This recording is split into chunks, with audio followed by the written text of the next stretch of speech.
Hello, everyone, and welcome to Nat20Hot, a very exciting Thursday edition of our endeavors here. If you are joining us for the first time, we've been streaming quite a bit over the past couple of days, and that's because we are in Operation Mega Split. So you have had no doubt an opportunity to indulge yourselves with some of our other traveling companions, being Randy and Branwyn. And now we return once again to Willem and Dunk. If you're joining us for the first time, we are a group of friends that like to play Dungeons and Dragons together. We do so for fun. It's a homebrew campaign. Are you eating Raisin Canes? You son of a bitch. Yeah. We also do this for the children because it's a wonderful charity that we are supporting. You could find that link in our chat. Is Extra Life, charity that supports children's hospitals across North America, including the United States and Canada, helping to fund critical and life-saving care. And as we find ourselves now in the giving season of giving, on the eve of Giving Tuesday, if you're looking for charitable contributions to go the extra mile, now is certainly the time. So click on the link in our chat, and you can find more about that. And with that, as we've been following our party through their exploits, Dunk and Willem here made their way to the fabled Court of Winter of the Feywild, to the capital city of Ivern, under the rule of the Queen Charlotte Hale. Leaving Randy as he ventured off into the Sorrowakin Mountains in search of Valyrian, the duo departed Amber, their griffin, in the woods and told them to be okay, and they decide to enter the city in an effort to steal the Rimebound Stone, an artifact courted by the wizard Draken Voss. Things did not necessarily go exactly according to plan, as they decided to stop by the famed restaurant establishment franchise of Ivern, Chili's, spelled with a Y, and found the family friendly establishment what they believed to be a great opportunity, not only to benefit the party's coffers, but also to benefit their efforts to woo and gain the attention of Helena Rhinebound, the young, I don't know what you call the daughter of a patriarch and matriarch, but the young daughter of the patriarch and matriarch of the Rhinebound family. So they made a sizable investment into the franchise to procure it for themselves, and then went off to a local tavern, the Blue Candle, in the interest of learning a bit more about the Rhinebound family and where they might live and what they might be able to expect to appropriately woo Helena. However, the duo was met with nothing more than, well, displeasure among some of the elite of the city, including a fair touch of racism, of them not being interested in folks who are not typically from the Winter Court. And so, deciding to retire to their bunks for the evening, a day has passed, and we awake on the next morning in the capital city of Yvern. It is cold and snowy as it was the day before, but it is quite pleasant. There's a gentle bit of sun kind of streaming through from high up in the mountains, and it appears to be just a bit of clouds over the horizon and the city itself that the snow falls from. And the day is yours. What would you all like to do? Oh, wait, hold on one second. One sec. While your audio's off.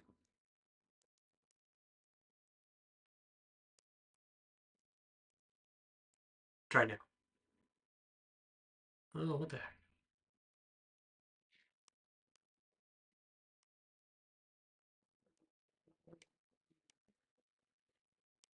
How about it? Okay, there we go. How are the levels? Are we good? They're good. All right, go ahead. All right. Yes. We should find like a haberdashery. Maybe they'll sell like some nice cologne or something. Get So like get those Riz levels through the roof. Just Uh, Riz max. do we have money for making me into the Rizzler? We do. We still have a decent bit of gold. Not I like love that we're just spending everybody else's gold without telling them or consulting them. still love it. It's great.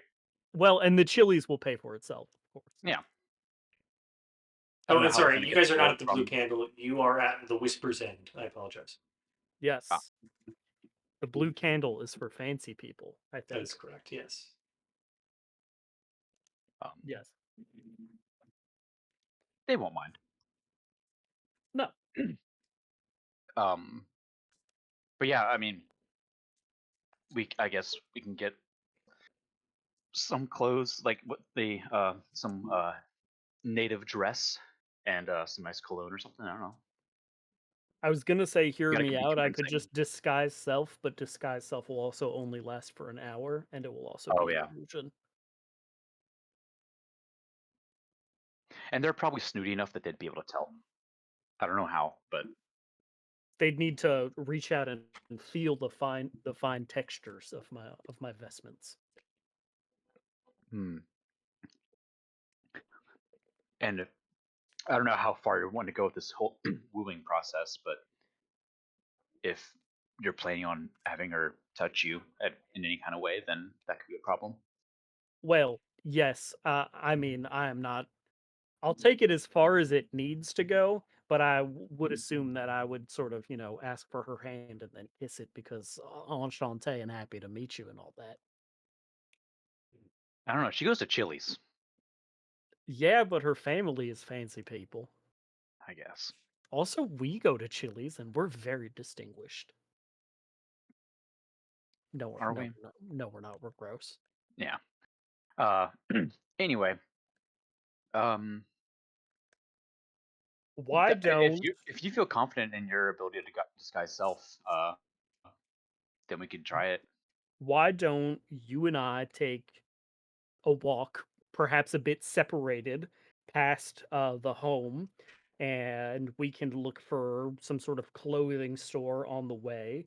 And if we happen to see her, and neither of us know what she looks like or any of the Rhinebound family look like, but if somebody's coming out of her house, it's probably them. Then maybe we could do a thing where it's like, oh, you go and you try to like accost her or something, and then I step in and save the day, and then you get away with the hither thither staff or something. Would it be possible to just no, because disguise self is disguise self, not disguise other person. You can I guess cast if disguise self on somebody else. I was thinking if she like sees me, then she'll know what I look like. So then if she catches me in her house later, then that would be bad. But if she catches me in her house later, that would be bad anyway. So Not good for a covert operation. yeah, um, yeah, I could play I could play the bad guy. Get back to my roots. You were never a bad guy. You were just morally dubious. I was a stealer. And you're about to be a stealer again, but it's for a good reason, so who cares? Yeah, they're probably shitty people anyway. If they're anything like that horrible bitch we met last night, yes. At least our family is. Yeah. All right, well, Well, let's go take a walk. yep. I guess we will go to uh Sleep Glen Evernescence. Sleek Glen is the name of the part of town that you are. Evernescence is the name of The the name of the bar. bartender. Yes, Yeah. Yeah. Sleek I had Glen. that next to each other in my notebook, so I was confused by that. Look at you taking notes. You Yeah, are brother. in the Sleek Glen, which is a one of the more. It's the posh neighborhood in Ivern. Did we stay at the Whispers End or the Blue Candle? You stayed at the Whispers End. That's the fancy hotel, isn't it? Yes, Hmm. Okay. technically they're all Oh, yes, fancy here. that's right. Junk bought a room. All right. Yes. Well, maybe we'll go downstairs and go get some continental breakfast, and then we can, you know, take a walk, a jaunt around Ivern. Yeah. Okay. You all head downstairs and find it to be relatively quiet this time of the morning. Um, there are a few people who are indulging in a light continental breakfast, as you've described, Willem, which is exactly what you can see laid out on fare. There's some delicate looking pastries, powdered sugar dusted donuts. No warm or hearty fare. It is all like light fare meant for like kind of taking and going, though some people enjoy them at the small tables that you observed last night with coffee or tea. Breakfast breads, etc. Exactly. Is Evernescence here? Evernescence is not currently here. You get the sense Hmm. that maybe she was the night shift. Gotcha. At the moment, there's nobody like actually like manning the bar. But She was not a Lunathil, right? she was not a Lunathil, no. Okay. Um, but you can see a handful of Winter Eladrin kind of flanking the far sides of the restaurant. They have or tavern hall. They have little white cloths over their arms and kind of wait and observe as people get up and leave. They go up and quickly clear the table to make sure that it's available for anyone else that comes down. Sure. I guess we'll grab a festive Yeah. winter court edition powdered donut and head out. All right. Yeah. A little disappointing there's no scramble, but it's okay.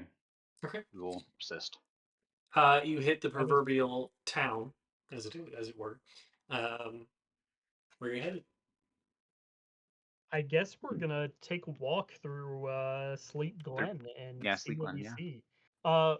We were made aware, but I did not take notes on it, on the Rimebound family's crest, and if I remember correctly, it has the stone on it.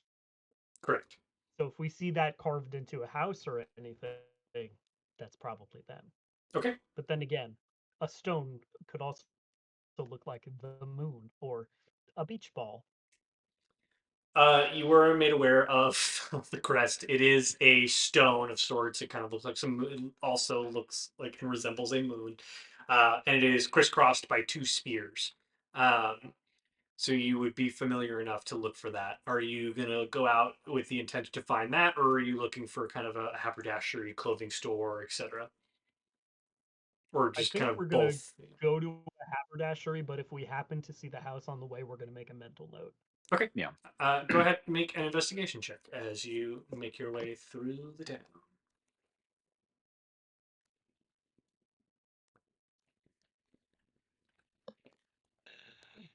6. Okay.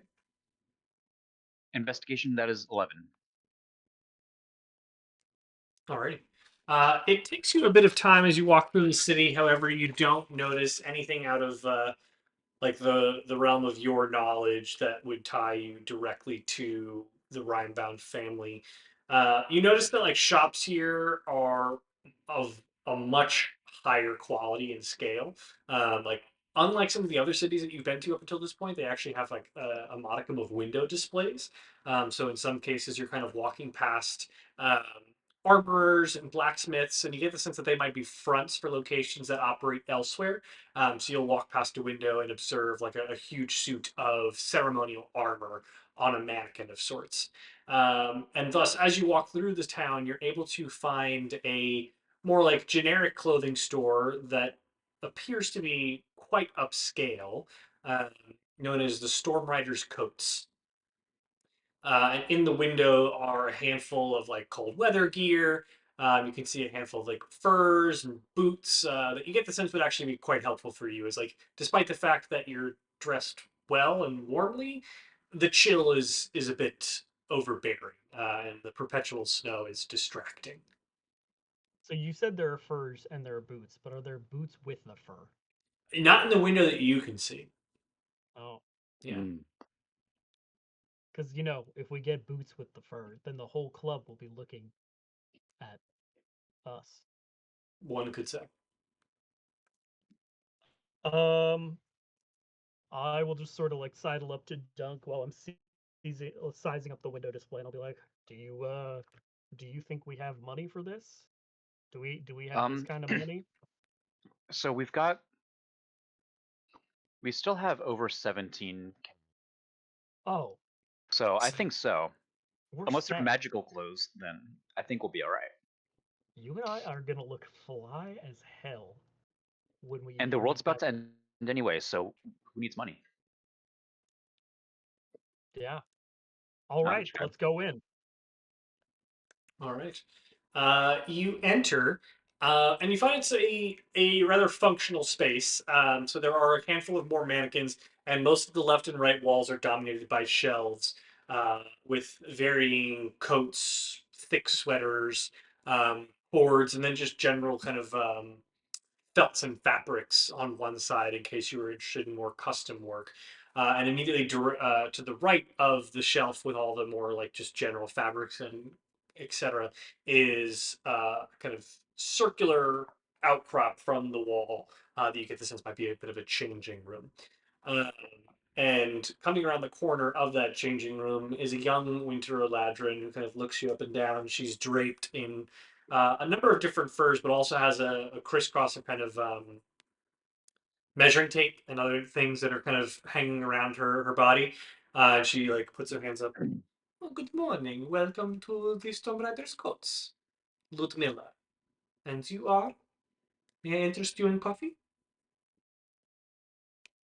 Oh, certainly, that I would be would love one. a coffee. Oh, My name is Will Miller, by the way. Will Miller, Mr. Miller. Very nice to meet you. And yourself? I'm Dunk. Dunk. It is an absolute pleasure. We welcome you to the Storm Riders Coats. And she kind of pulls out a pewter coffee set.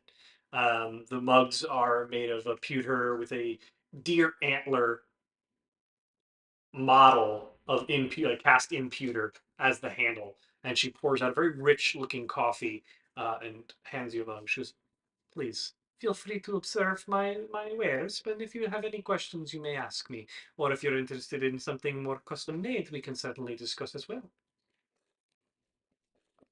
As a matter of fact, Ludmilla, we might be. See, we are two entrepreneurs who are new in town, and we're looking to make a good impression on the people here in Sleep Glen. So I was wondering what you might recommend we adorn ourselves with. See, we're not from here, so we don't really understand the dressing customs necessarily. Of course, of course. Well, I'm more than happy to deck you out in the latest fashions. We have many of our latest creations available to gentlemen such as yourselves, and we could do a fine fit and tailor to make sure that it looks exactly as you would hope. If you are looking for something more custom, well, I must advise you the Stone Rider's Coats does not simply just whip up and magically create fine clothing. It is a conversation of who you are, what you want to be, how you wish to be perceived, what you want people to think and feel when they see you. But Oh, this takes time, as all great certainly. art does. So if you're interested in something that you need to walk out to the store with today, I would advise you to look up on the left, where you will find some of the latest fashions. I would advise for the two of you entrepreneurs um, a vest and petticoat, perhaps, as well as a fine overcoat. Mm.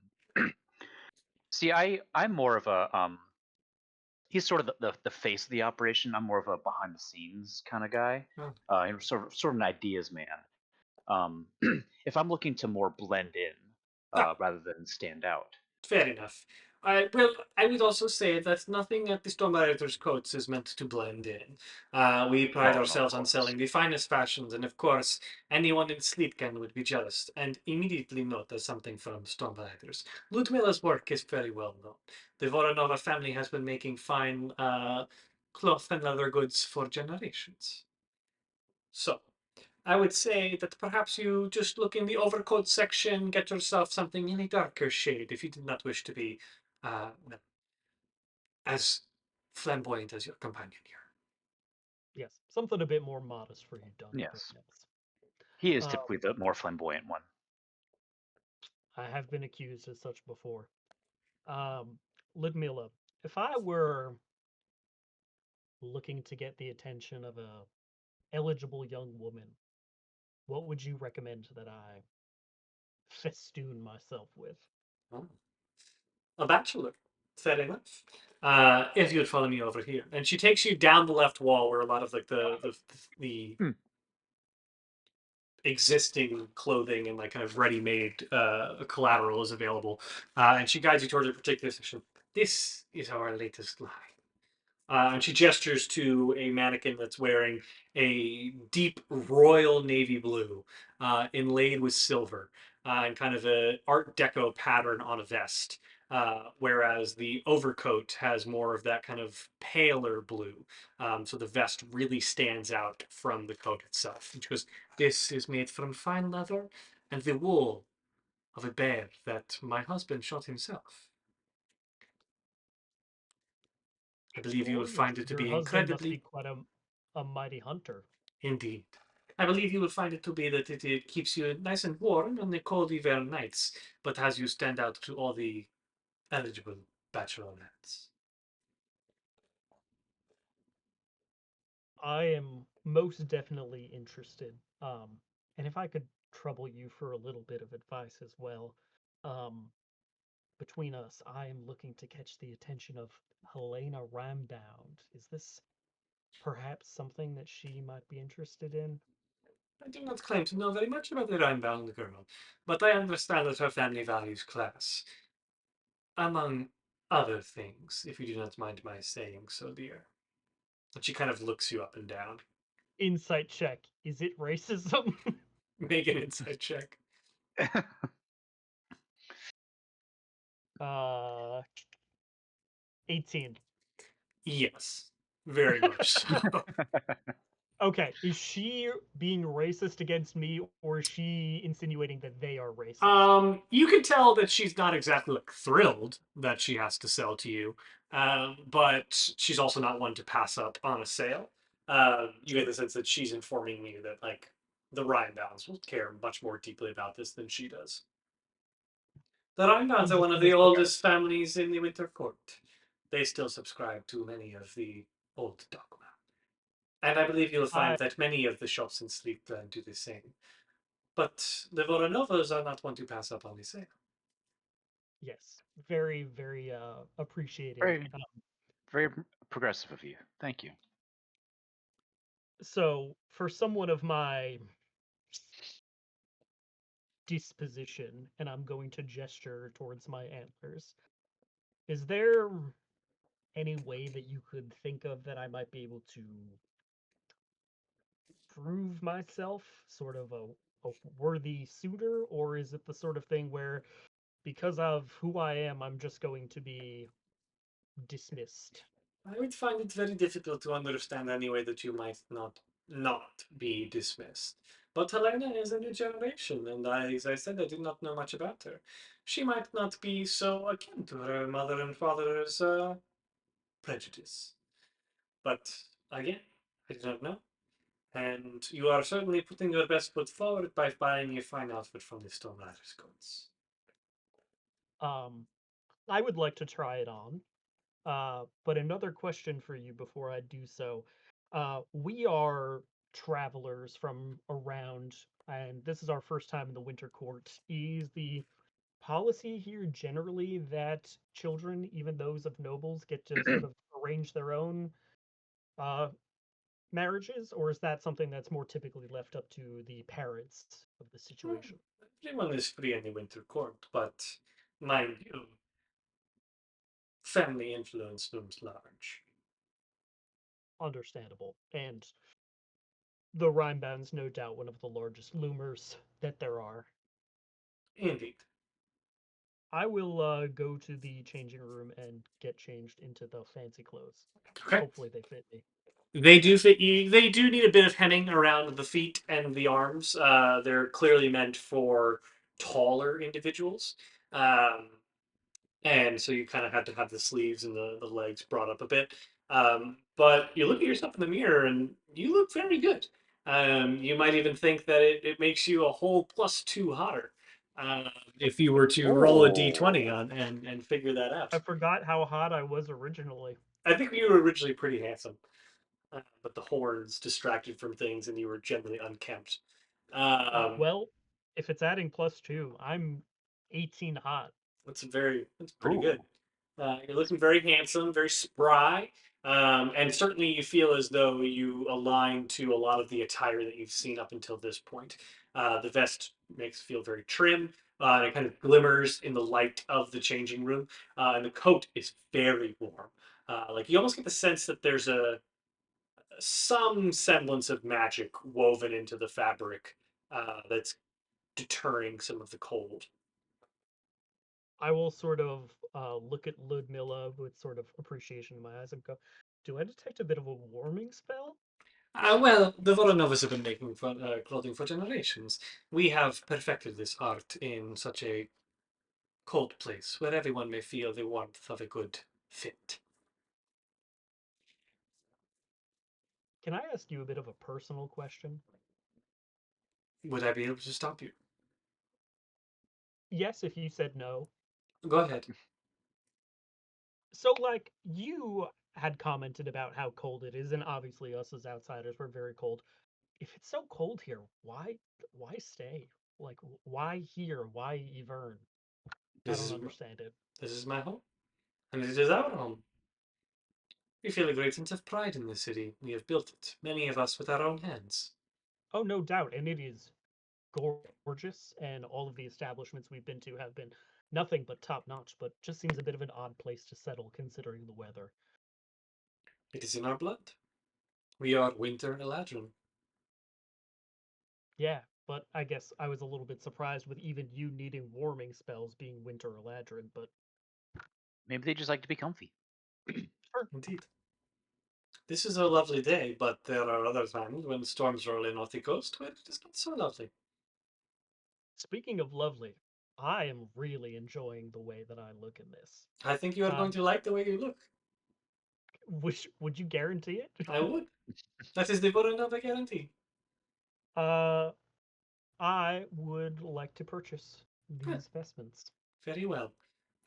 And for yourself, sir, you will be buying the dark overcoat? I think it looks good. Does it look Terrific. good? It does Maybe look not. good. Maybe not plus two Maybe hotter, not but plus two probably hot. looks No, good. but it is a Yeah. perfectly respectable coat and will keep you warm on the very cold nights.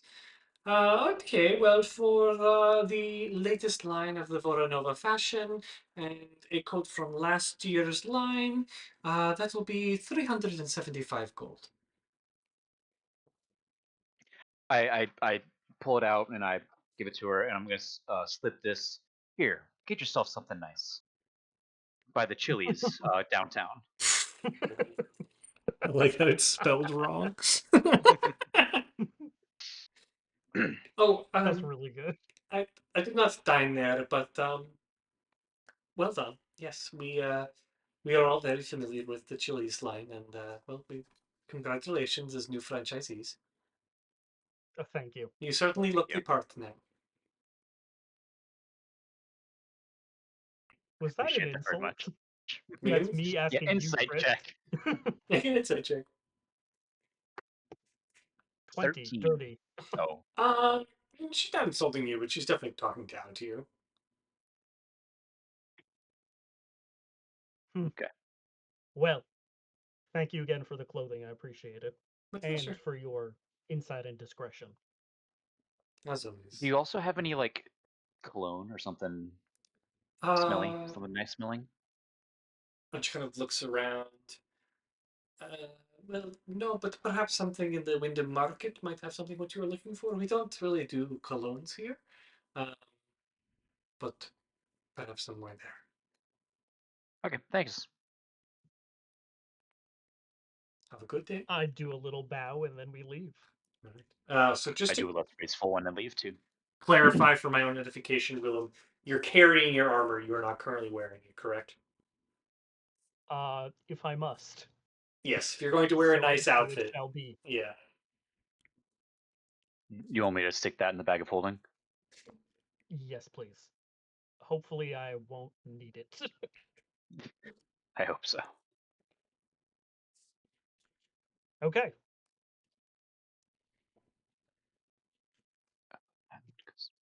I guess let's continue our walk looking for the Rimebound estate. Okay. Go ahead and make an investigation check as you venture back out into the city. 16. 9. Okay. It takes you a bit of time, but you know that you're in the right neighborhood. So you kind of just walk up and down the various streets of Sleek Glen. As you leave, as you kind of notice the grand square that Glen kind of operates in, a lot of the inner square is made up of the shops and taverns that you've already been through. And so you start to kind of go deeper into the neighborhood itself, kind of back out towards Frost's Run and some of the other side streets. And after some time, you do find yourself encountering a handful of, while they're still like pretty thin and like row home esque and adjacent, Now more and more of them have like front yards and such, and so you find yourself as you're walking down one side street at a corner lot where you can quickly note the Rimebound crest upon a banner that hangs over the doorway. The estate is tracked by a wide iron gate that blocks access to the grounds. And at this point, the snow is kind of drifting in lazily. It's died out over the course of the morning that you've been kind of been exploring. There are a couple of hedges that are snow dusted and in some places frozen. And past the gate, you can see the very tall manor. So again, they're more like row home esque and you're looking out towards the Sorokin Mountains. So the building is perfectly flanked up against the manor or the mountains. There are a handful of windows, three across on each level, and four across going down the side street that you're walking down. And then, of course, nothing because there's another building on the other side. And there are a pair of guards that stand at the gate holding spears. Let's, if Dunk is cool with it, let's walk past and sort of get a little bit out of the way if there's an alley or anything like that. And I would like to rip out one of my molars and give it to you. Yes. Okay. You're able to find a side street and walk down that with real no issue. Nobody really acknowledges you. Even the guards don't pay you any attention as you walk by and down a side street and are able to do so. So, what do you think we do now? Um. Do I just sort of go up and So, announce myself? um, I mean, we could kind of stake it out, but who knows how long that would take for like somebody to come out. Um,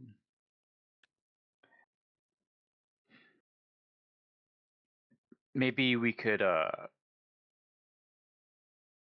maybe I could kind of take a little walk around and see if I see any obvious way to like get in.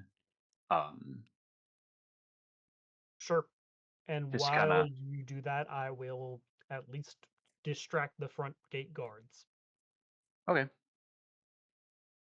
Yeah, and Right. I'll just kind of scout around. Yeah. All right. So I'll start with Willem. Willem, you're going to attempt to distract. Yes. I will sort of dust myself off and sort of look at Dunk and give him a thumbs up.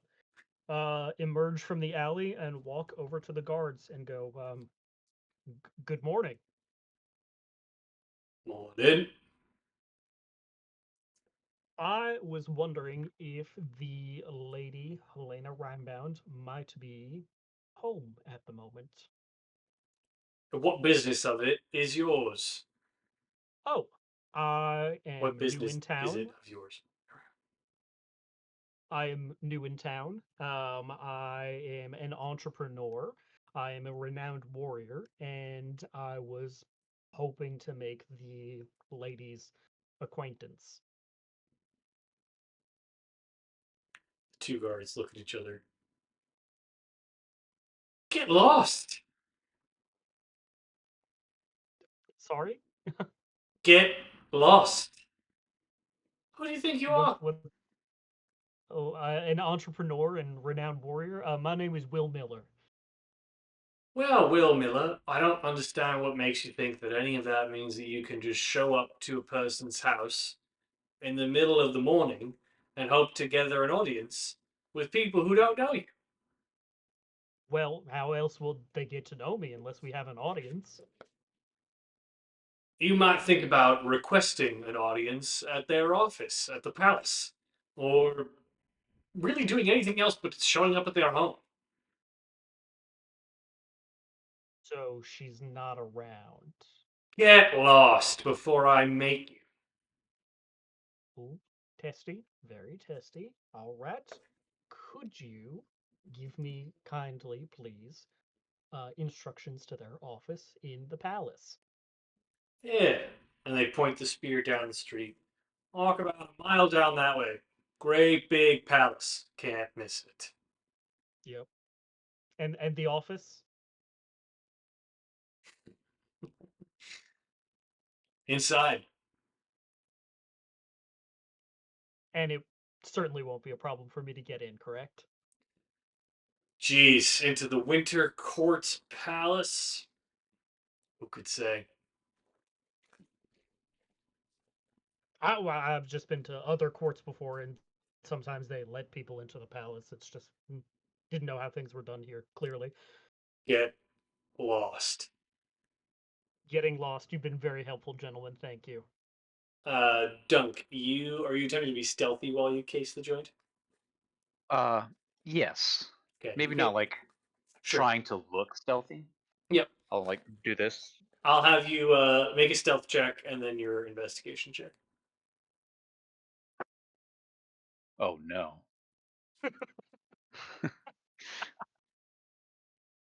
uh, okay. Stealth is 11, Okay. and then investigation 4. Okay. Willem did a sufficient enough job of keeping the attention of the guards, um, mainly because they were probably like kind of amused by his line of questioning. Um, but outside of the main gate, which is guarded by those two sentries, um, the only thing you really notice are dim lights visible in a handful of windows up on the third level. Okay. And none of them appear to be like open or. It's difficult for you to tell. The snow's like picked up a bit while you were walking around, and since you can't spend too much time at the front of the house, you spend most of your time on the side, and you don't really notice anything out of the ordinary. Okay. I will Um. get Sorry, into touch. one second. The only other thing you do notice is there is a backyard, but it's difficult to peer over the hedges. Okay.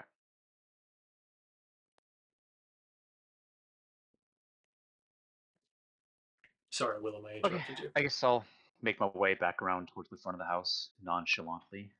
Yeah, I'll tooth message Dunk and be like, let's meet up a little bit down the street. That went poorly.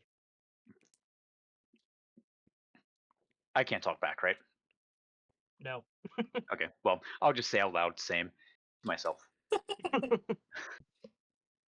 All right, you And guys find yourselves down the street a ways. So did you find a way in? um, they have windows. They have a backyard, but without, I couldn't really get a good look without calling a little too much attention to myself. Sure. So no. Yeah, I sort of got like a.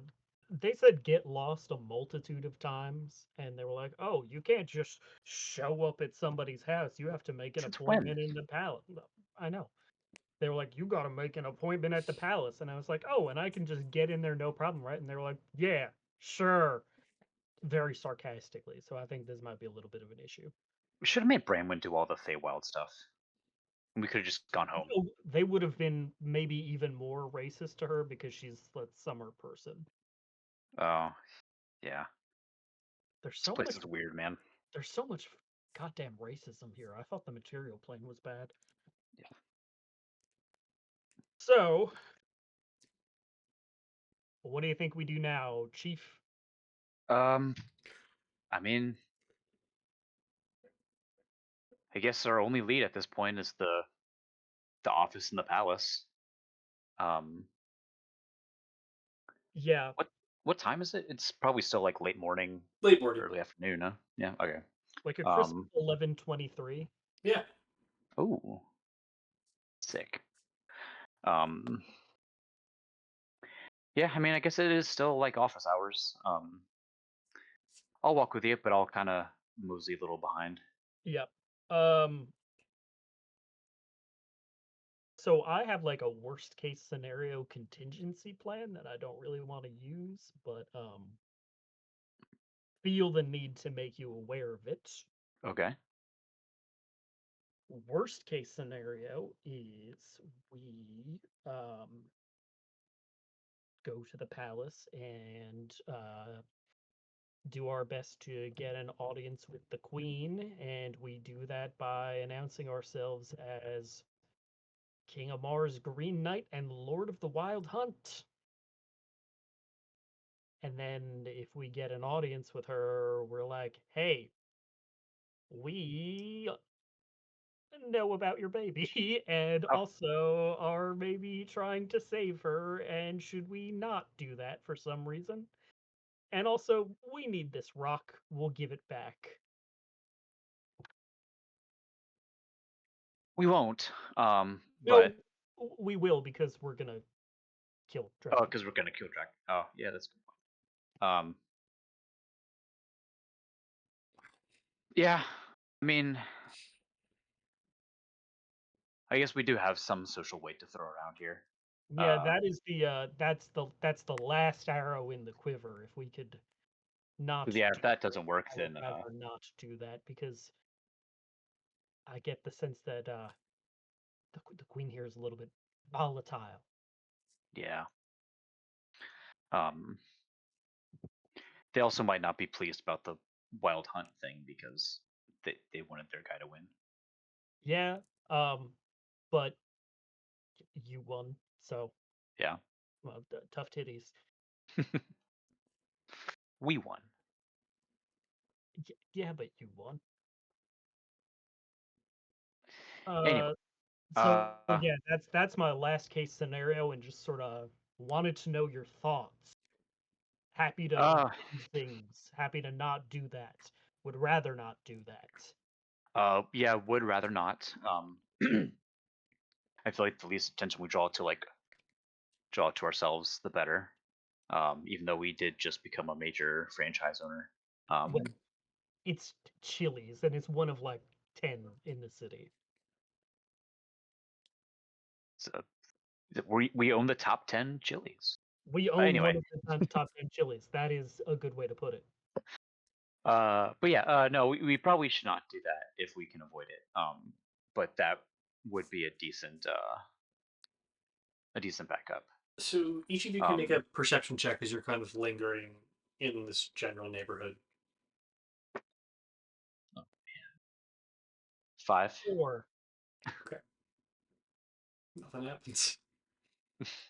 You're too engrossed in your own conversation to notice anything out of the ordinary. we're being quiet about it though. Yeah, no, it's not. Nothing about that. It's more so just you don't notice anything because you're too engrossed Okay. in your own conversation. No eligible young women parading around. Not that Obviously you, part of a noble family. not that you can see. Oh, if only I could perceive a little bit better. All right. I guess we'll go to the palace and try to schedule an appointment.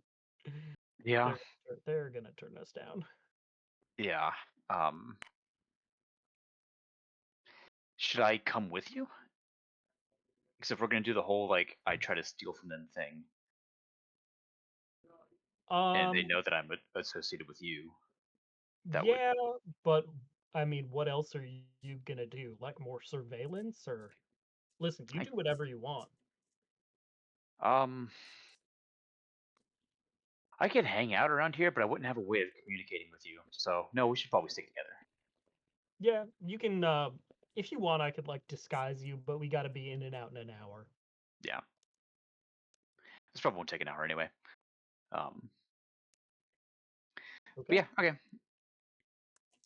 Let's find somewhere secluded and I'll just look at Dunk and be like, who do you want to be? What do you want to look like?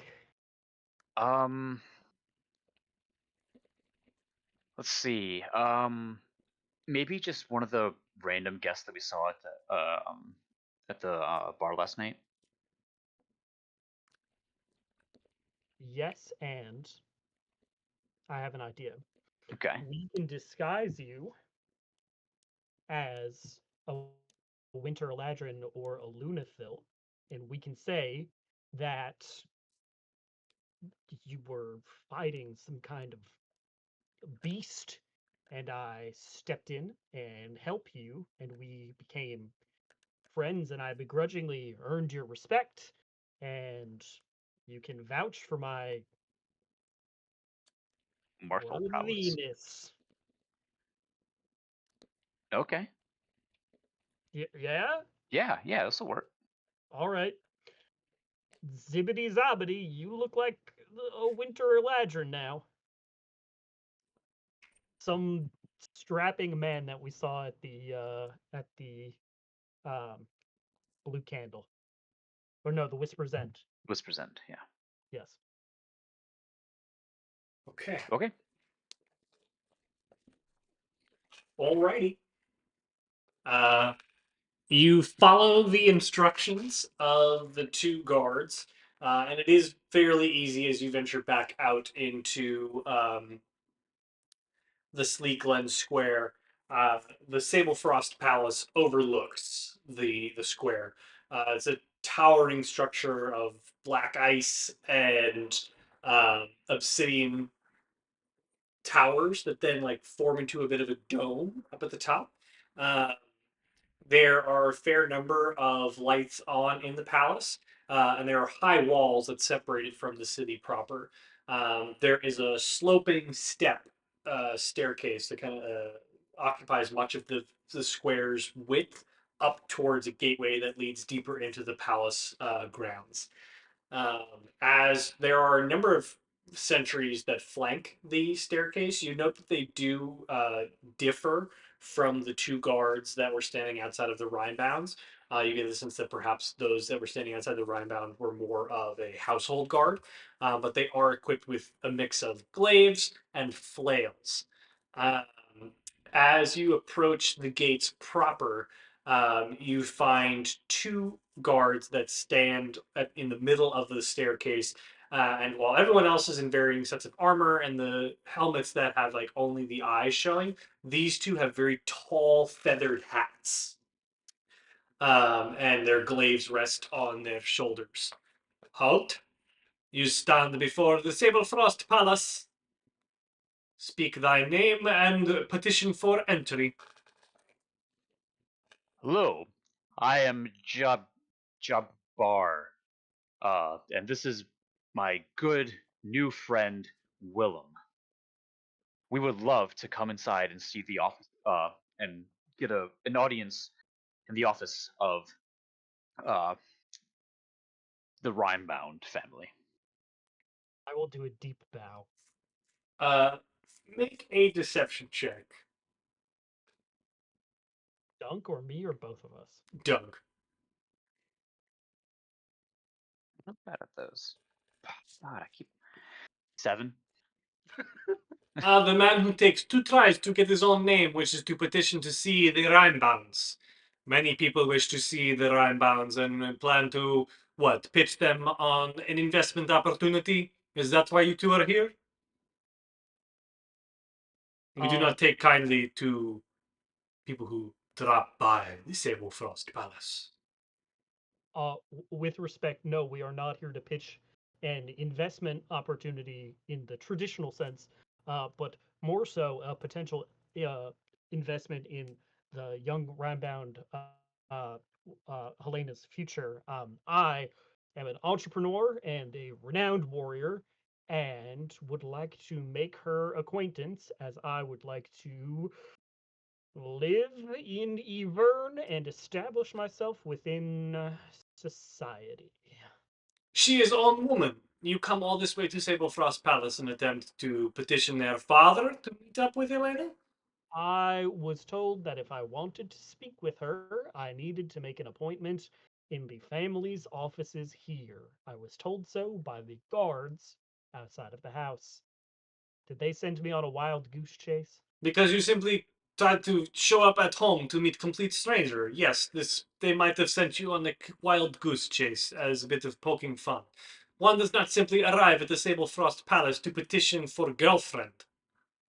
Well, I'm not Listen, petitioning for. Oh, excuse me. this man is an upstanding, outstanding warrior. I'll Just stretch a now, little bit. just now, I was engaged in battle with a hippogriff outside of town that just showed up. And even a rugged warrior as strong as myself, as you can see, I was terrified I pooped my pants a little bit. But this guy, Willem, he showed up, saved my life, he did. And I know that if anybody is worthy of Helena's hand, it is him. Do you have no sense of romance, of adventure? Not at the Sablefrost Palace. You are not welcome here. Also, what is Hippoglyph? The bird lion. They're scary. I recommend you leave before my patience wears thin. Willem, make a perception check. 15. You note a slender figure wrapped in uh, elegant robes. Um, and they have like white hair that they've pulled up into a top knot, uh, which is just visible over a kind of a billowing hood that they're using to warm their neck instead of the top of their head. And they keep kind of looking over at you. They have very pale skin. They kind of keep looking over and then returning to they're speaking with a guard, but then they consistently kind of look over to overhear your conversation. Well, Jabbar, it seems that unfortunately we are not welcome here, so perhaps we shall petition again when the guard changes. I would recommend that you do not bother my colleagues with your request for a date. It's not a date, it is an introduction. Then I suggest you find a means to find a way to introduce yourself to the young lady that does not mean bothering heads of state. You're not a head of state, you're a guard. Yes, but you are attempting to petition to speak with our heads of state. My patience wears thin. Well, let's get out of your hair then. Thank you for your time. As you Yes, go thank you. to leave, the figure approaches. If you're trying to meet Helena Rimebound, I suggest you save your breath. She is not worth the air you breathe. Is that Yzma from the Emperor's New Groove? No, it's a man. Okay. um, pardon? Up close, you can see that they have very steely gray eyes and incredibly pale skin, but their face is rather narrow and sallow. Um, make an investigation check. 14. Yes, you note a peculiar amulet. It seems to be a mix of some kind of snowflake and an arcane rune, but it means nothing to you. Um, he kind of puts his fingers together and looks. Yes, the rhyme bounds are not worth your time. If you are here to make a presence in Ivern, might I ask why? I am always Um, curious to understand why people emigrate to our fair city. I would be glad to tell you if you tell me who you are and why you're so interested. Ah, well, my name is Silverblick, and I am a member of the Physalis Arcanum. And we appreciate new people who bring new ideas to our city. We are, of course, always interested in the foundation of progress that they offer. And two gentlemen such as yourselves appear to have ideas above your station that we would always be interested in learning. Um, Pardon my forwardness, but I'm a little bit surprised and in places, well, attached to tradition, shall we say, as Ivern, an organization like yours is flourishing. Your The Physalis attitude of interest in outsiders is peculiar. the Physalis Arcanum is the oldest institution in Iver, and we pride ourselves on making sure that all knowledge flows through us. Understood. Well, you asked about my interest or our interest in Ivern. Or particularly why you have come all this way to a city across the world that you clearly hold no emotional or personal attachment to, and seem so keen on meeting one of the leading families of the Winter Court. Well, I wouldn't say I have a emotional attachment to really anywhere. As I said to the guard, I am an entrepreneur and a warrior, and my friend here, also from outside Ivern, looking to put down some roots here. And we had heard that there was fine high society here in Ivern, and I don't know, Summer Court's a mess. Old Hallow's very gloomy. Spring Court, they're all nutters. So here we are. I see. And yet, this peculiar interest in the Rimebound family. Oh, well, They I just had seem heard that nice. there was a very beautiful and eligible young woman. So, Ah, so it as is somebody looking to purely carnal. ingratiate myself with society, I was Ah, intrigued in to meet her. Yes. and yet there are thousands of eligible bachelorettes in the city of Ivern. You have chosen the Rimebounds, one of the most ancient and oldest and powerful families. Why? What better way to secure my place in society than with a high society marriage? A man of intrigue. Hunger for power, perhaps. The accusation has been leveled at me before. I see. And with such a fine sword. Yes. Um, Picked it up a while ago. I see. It's been very useful. No doubt. Well, if it is truly the Rhinelands that you speak to, I would advise you that there are far better families that you could ingratiate yourself with, ones that are not so, well, status forward. I would be more than happy to arrange an introduction for the right price. And what is it exactly that you get out of this besides your price? Well, it is just that. You Your intrigue me. price being, Well, as I said, the Arcanum deals in all things arcane, enchanted, and knowledge. If you could procure me of sufficient enough collateral, I'd be more than happy to make the introduction. and who is it that you would be introducing us to? What's that dude's name? Ah, Lord Aldegar Rhinebound. Didn't you just get done telling me that the Rimebounds aren't worth spending time with? No, he's offering you an introduction in exchange for something.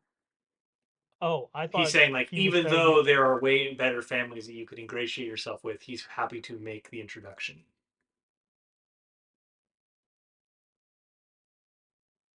your price.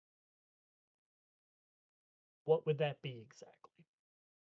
Make me I up. know you've said you're interested in knowledge and the arcane and enchanted.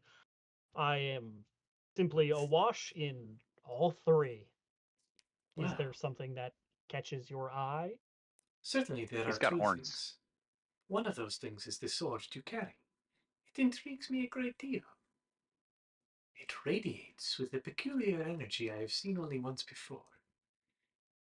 But the other, and the true reason I believe you are so very interested in the Rimebounds, coming from so very far away, is that you have no doubt heard about the Rimebound Stone, and you are here for nefarious purposes, of which I am more than happy to assist in.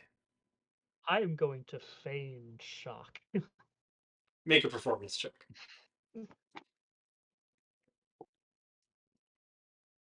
uh 14? I'll just Do, so do all not right, do we'll not do play coy with me. I am smart enough to know that two strangers do not come all the way to Ivern, especially ones who are so well known as the Green Knight. I'm Oh, just sort of gonna drop it a little bit and go, okay, why don't we find a place to speak privately? Very well. Perhaps the Whispers End? we have a room. Terrific. How do you know who I am? The Arcanum, as I said, is the most oldest institution in Ivern. And our queen tasks us with monitoring and tracking those lords and ladies who hold the high power of the wild. When I knew, And yet you would make an introduction to let us steal the stone. yes, That doesn't seem very to be done in service of your queen.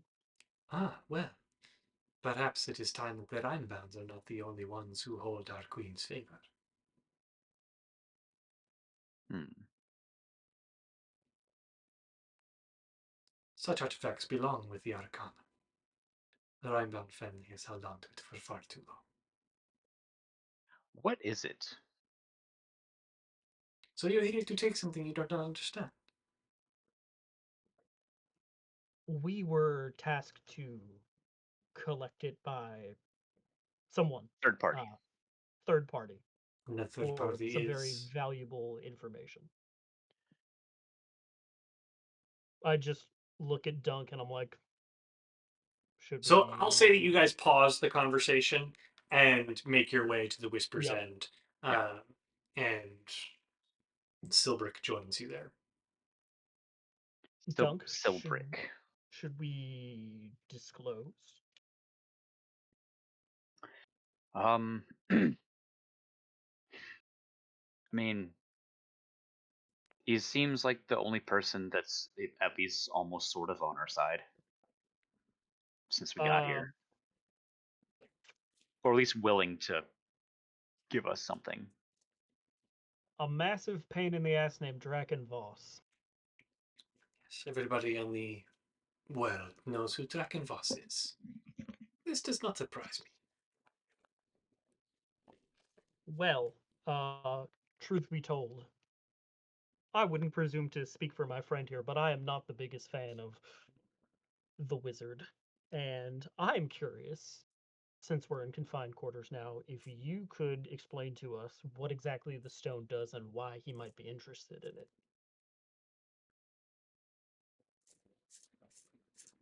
If I tell you that information, you might be keen to keep it yourselves.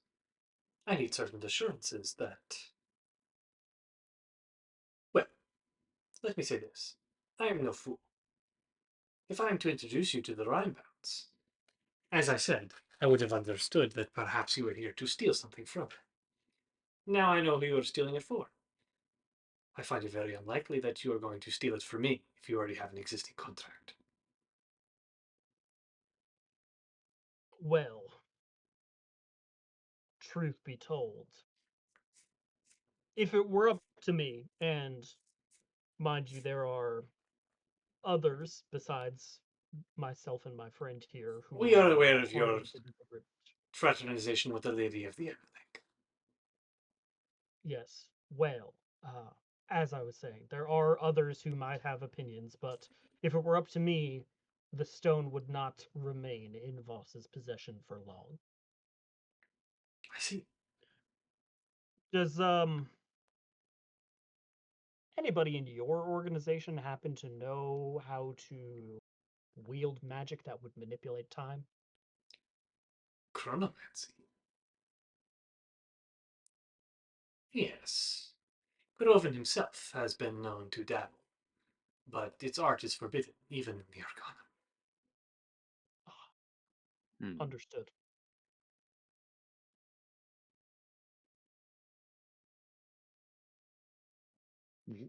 Would this person? I mean, if the stakes are high enough and the price is right, would this person be willing to give a maybe on the side seminar? I should be perfectly clear with you that I am a member of the Physalis Arcanum, but I am not a ranking member. I cannot speak for Archmage Korovin's decisions. This would go a long way into ensuring a clean rise for me.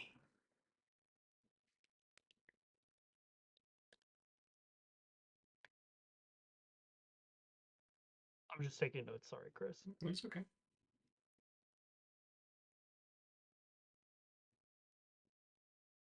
If you could guarantee that the stone would make it back into my hands. And to be perfectly honest, I would need certain assurances. Drakenfoss is well renowned for a reason. List your assurances. Why should I trust that you could even get it back from him? Do you mean to kill the greatest wizard in the world?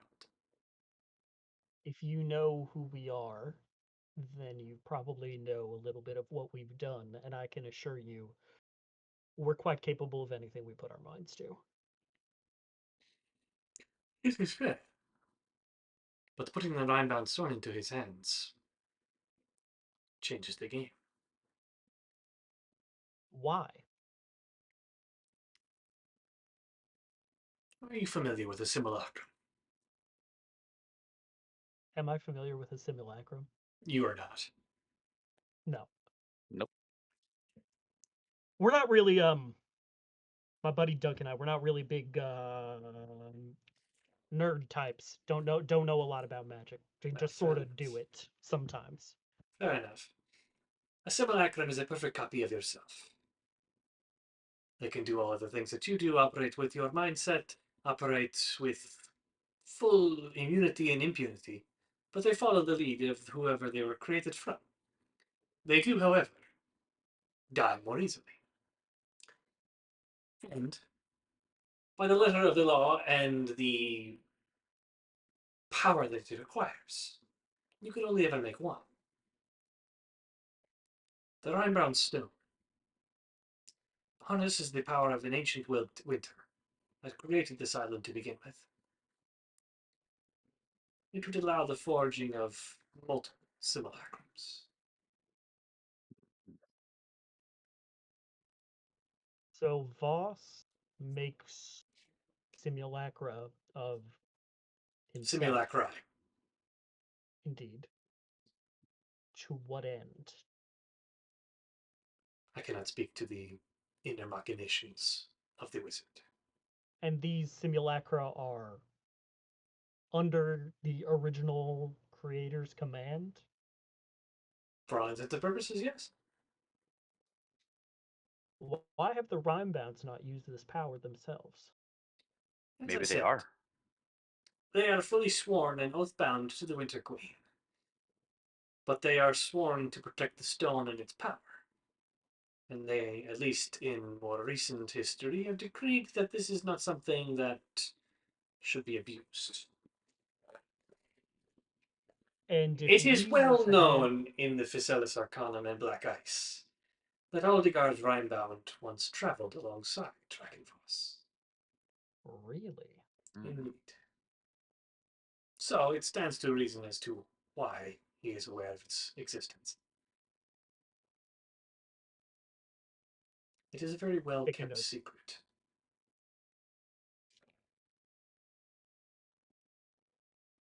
If we were to procure the stone and hand it over to you, would we have your assurances that neither you nor the people in your organization would use it for the same purposes Drac or Voss is intending to? No actual usage of the stone? I cannot guarantee anything about what the Archmage Korovan would do with it once procured. And I cannot speak to what our Queen's demands have been for the stone. But we will always listen to our Queen.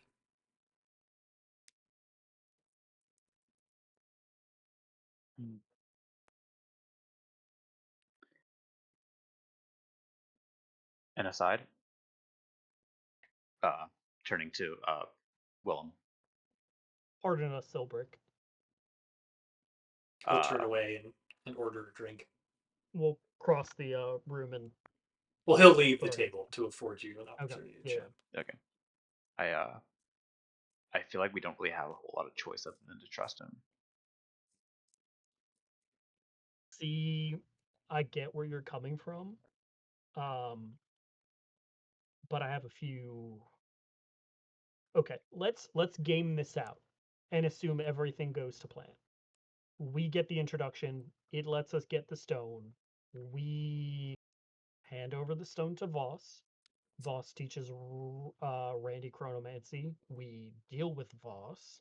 get the stone back, hand it over to this guy. That's the best case scenario. He hands it over to his archmage, and what happens then? I'm a bit worried that the safest place for the stone might be exactly where it is. So at least nobody's using it. Because at least nobody is using it. This is alarming, Dunk.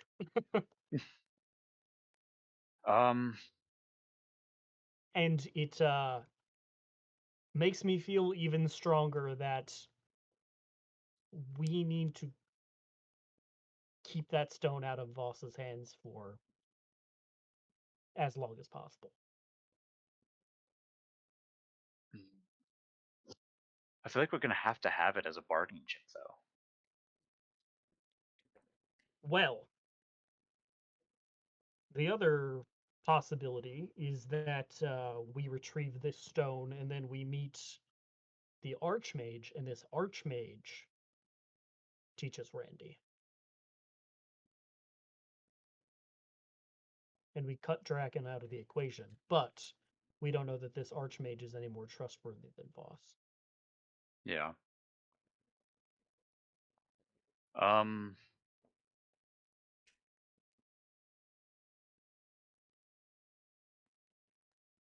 have a lot of concerns, but I also simultaneously do hear what you're saying insofar as this is our best chance to get the stone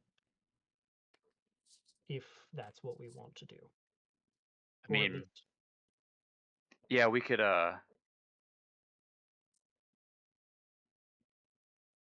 we can go with like have him help us get the stone. Um, and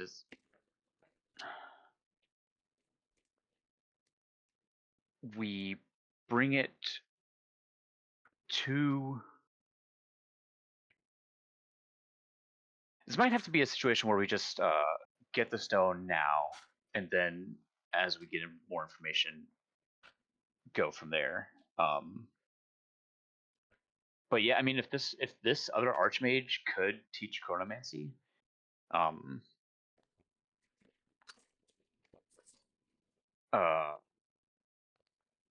don't know. Who do we distrust more, the Winter Queen or Draken Voss?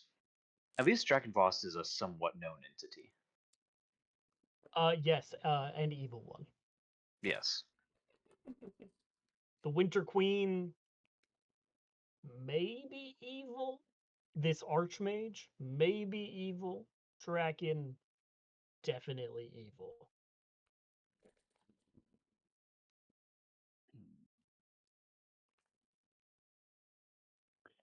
I do want to stick it to Draken. I very much would like to stick it to Draken. Like to stick it. Well, I shouldn't say that. You'd like to stick it in Draken? Yeah, I meant a sword. Yeah. Well, you have a maul, not a sword. Yeah. He has a hammer now, technically. I guess you could stick the pointy end in if there's a pointy end. Regardless. Okay. Here's what I think, and you know, feel free to give thoughts, addendums, whatever. We work with him now, get the stone. Get the stone, go to Draken's Tower, tell Randy and Branwyn and Cena what's going on, get their take on the situation, and then adjust from there. Yeah. But I do worry that in order for this guy to help us out, he's going to say, I need to have the stone. Yeah, he's also probably going to need some sort of collateral. Like, we can't just say like, "Hey, yeah, we'll totally give it to you after we bring it to Draken," or we'll totally give it to you regard like. And what would that look like? Well, that would be a great question for him. Yeah. Also, Dunk, can I be real with you? What's that? I'm a little concerned that if we let the rest of our group know what the Rimebound Stone does, one person in particular is gonna want to use it. And I I wish think Cena you was here know so she who could start I'm. asking questions. Oh, I'm talking about Randy. I I figured. Um, Chris said I wish maybe. she was here, so I thought he thought I was Oh, No, talking I about want Cena to be here so I could be a part of this conversation. her. Okay. It would be great if Cena was here, but yeah, she's probably being bounty hunted or something. Yeah, yeah. shame. Um, yeah. I mean, we cannot tell him what it does. See, I think we have to tell them what it does because Yeah. that's the justification for not giving it to Draken. Or the alternative is they decide, even knowing what it does, it's worth giving it to Draken. I mean, all it does is make copies of himself, right? Yeah, Is it? but he's like the strongest wizard in this plane, as far as we know. Yeah, but I mean, like as far as Randy using it, Yeah, I guess then he's we just hard have. enough to control when there's one of him. And imagine if he learns how to manipulate time and there are more than one of him. Um, I'm laughing, but I guess that would probably be a bad time. Listen, I'm just hoping that if it came down to that kind of scenario, he could be reasoned with. And I think if the other four of us were like, Randy, don't fucking do that, then he probably wouldn't. But he's also, If we can convince Cena to like that it's a bad idea, then I think she can convince him. oh, you mean like how she insistently said that talking to Seraphel was a bad idea and he decided to do that again multiple times? Yeah, yeah. You guys are harsh. He's kind of going to do whatever the fuck he wants. That's my perception. You could probably Well, say the same thing about me. we do have some strong personalities in the group for sure. Indeed. Uh, but regardless, I think we can stop him if it takes All us right. like literally holding him. Yep. But All right. So I guess this is the plan. yeah, Uh, um, Silbrick, yeah. you can come back. Sorry, we have a lot to discuss. No problem. What is the decision that you two have come to? What is the collateral that you would need to assist us? I would need sufficient assurances that I am going to get the stone by an appropriate artifact in return. I would imagine that people of your stature have such things. Your sword, for instance, is quite intriguing. What makes you so interested? Oh, I can tell there is a deep radiance from it. You mentioned, I believe, that you had only seen one artifact like it before. Yes, What would that be? it was a morning star that the wielder was a cleric of sorts, and in their dying wish, physically bound their soul to the item.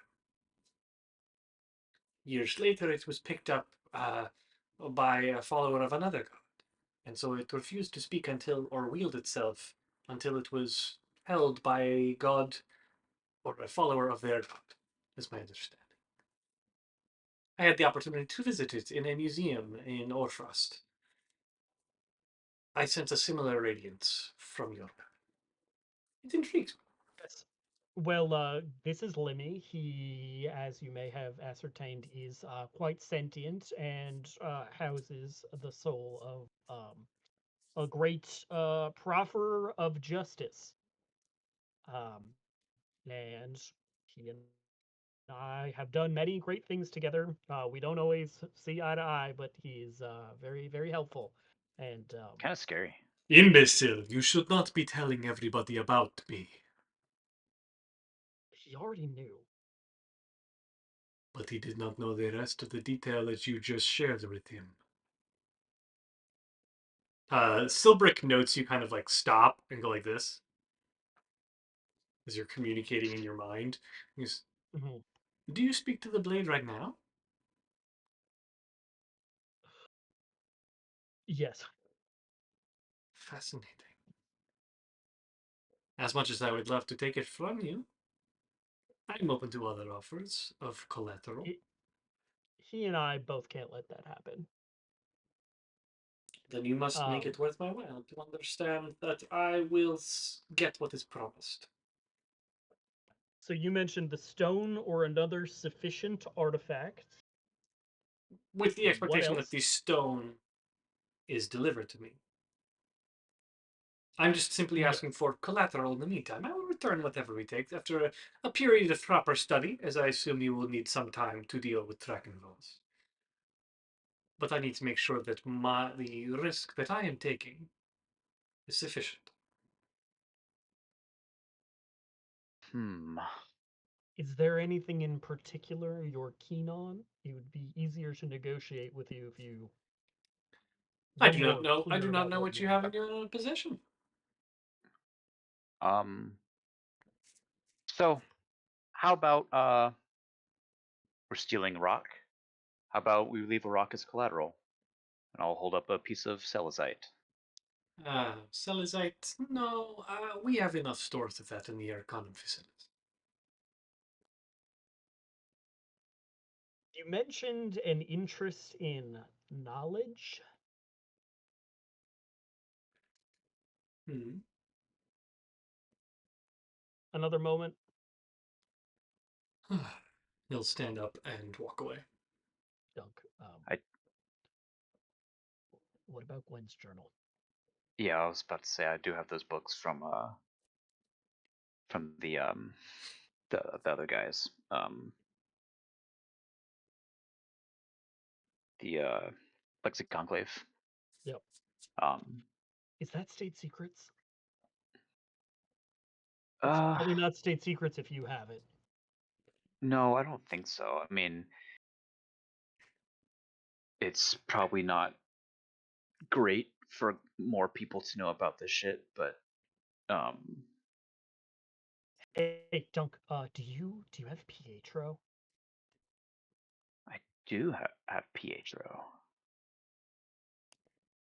Um I think that's the one.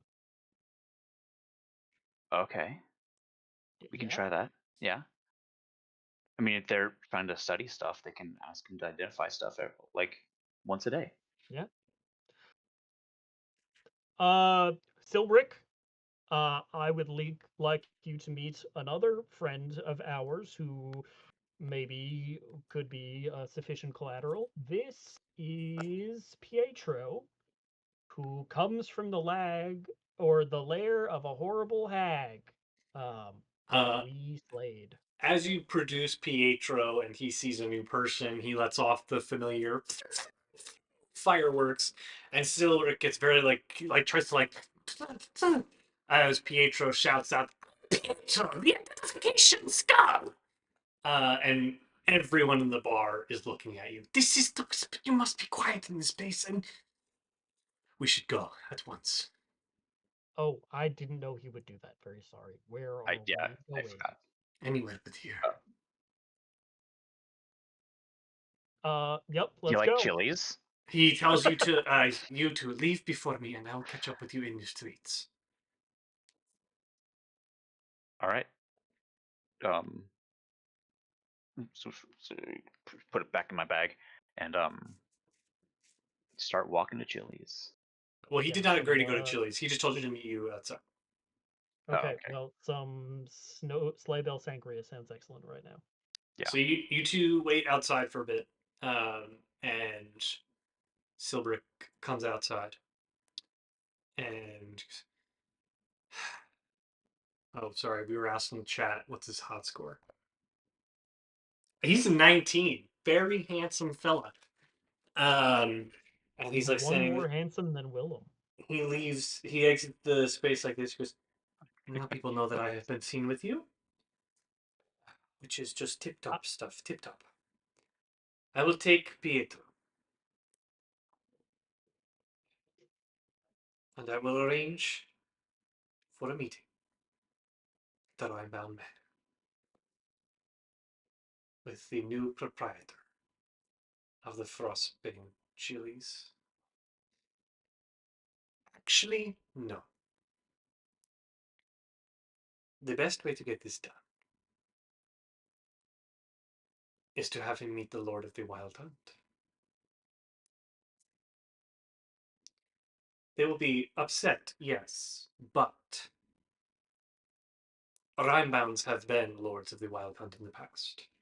There could perhaps be some transfer of knowledge that would be prudent for him to know that Aldigard might be willing to offer.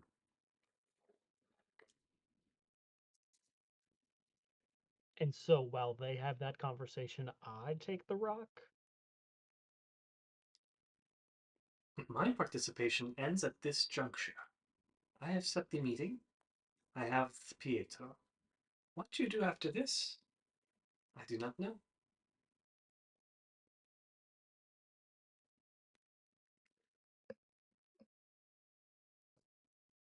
I extend a hand for a shake.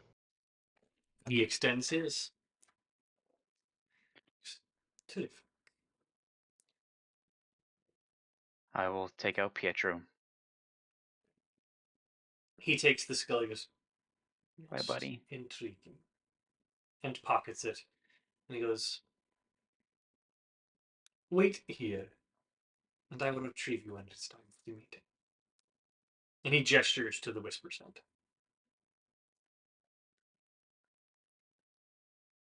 Splendid. Okay.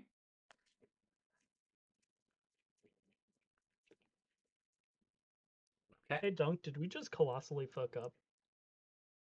I mean, it might not be exactly forward, but I feel it's kind of diagonally towards our goal. We know what the stone does, which is important. Yeah. All right. You two wait in the Whisper's End for a while, about 2 hours, before not Pietro, Silbrick returns um, and seats himself at your table. I've arranged for the meeting. It will occur this evening over dinner, or rather after dinner. Um, Aldigard is quite keen to meet the new Lord of the Wild Hunt and understand just who killed Jabu, Duke of the Silver Cloud. They are expecting one person at the meeting. That leaves you with a free evening to do what you wish. Lovely. Perhaps, I'll be sure to take in the sights and sounds of Ivern. or perhaps enjoy a walk through a fine garden. Indeed. I've heard the gardens are quite lovely this time of evening. Indeed. Especially those in the Sleekland district. Mhm. He looks at you and kind of like is he's like kind of squinting. Make an insight check. That was a D12, not a D20. 17. He's very clearly trying to understand whether or not you're catching his drift. I'll lean my head in and go. Going through the garden, I got it. He will nod and depart. And then he'll stop right before the doorway and turn back to the two of you. It goes without saying, but we do not know each other. And he departs. Other than the fact that you loudly proclaimed that everybody in here had seen us with each other. Yes. Yeah. We also don't really know you. We're vaguely aware of your name. Goodbye, and good luck.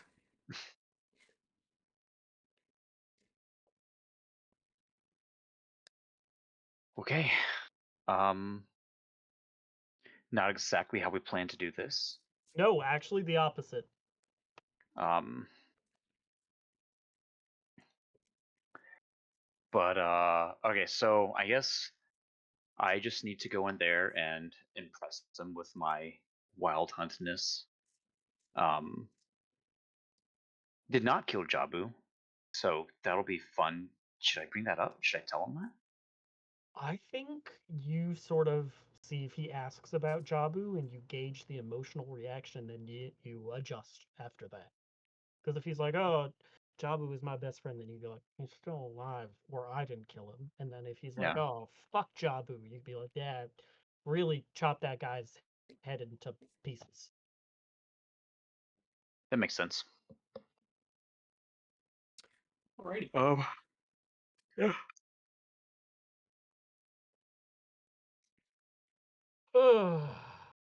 Are there olives in uh this garden? Is there like an olive vine? It There seems are very not. cold for olives. Maybe Um, hardy winter kiwis. you Ah, make your way back to the Rimebound Manor um, after dinner, and Willem, what are you doing? Not being seen at the front with Duncan, walking around to the back. Okay, I am no longer wearing finery. I'm wearing normal clothes and not my armor. not your armor. My armor gives me disadvantage on stealth checks. I see. Okay. All right. So Unless it doesn't. it does. Um, so as you approach the house, I'll have you make a stealth check, and Dunk, you can proceed to the gate. 17. Okay. Willem, you are able to slink by down the side street without anyone paying you any mind. Dunk, as you approach, the guards go, "Ah, you're here for the appointment with Lord Aldigard, yes? yes, I do have an appointment. Dunk, Lord of the Wild Hunt. The same. Good to meet you." And they gesture, make an insight check. Well, Laced with contempt. Very easy to understand that it is not good to be you in their eyes. Um, and they will open the wrought iron gate and kind of point you down the path towards the house itself. Willem, what are you doing? I am being very stealthy and trying to find a way in through the back garden. Make an investigation check. And anything in particular you're looking for, or just like an entrance? I am looking for an entrance to the garden in somewhat of a covert manner, if that's possible. Okay. Your And stealth check once, applies here, so. yeah, and once in the garden, I am going to look for a way to get into the house. That is ideally not straight through a back door. Okay. Make an investigation check. 10. Okay. It takes you some amount of time, and you're kind of feeling along the hedgerow, trying to find any opening. And then you find that, like, while everything is pretty thick and frozen over, your hand kind of pushes through a little bit. And you get the sense that you're probably able to wedge your way through this particular part of the hedges into the backyard. Oh, like that meme of Homer Simpson, but in reverse. Exactly He's like coming that. out of the hedges. Yeah. Hmm. Okay. Exactly like that. I will sink in. So you do find yourself in the backyard. It's tight. It's still, the manor is not a large space in terms of its yardage.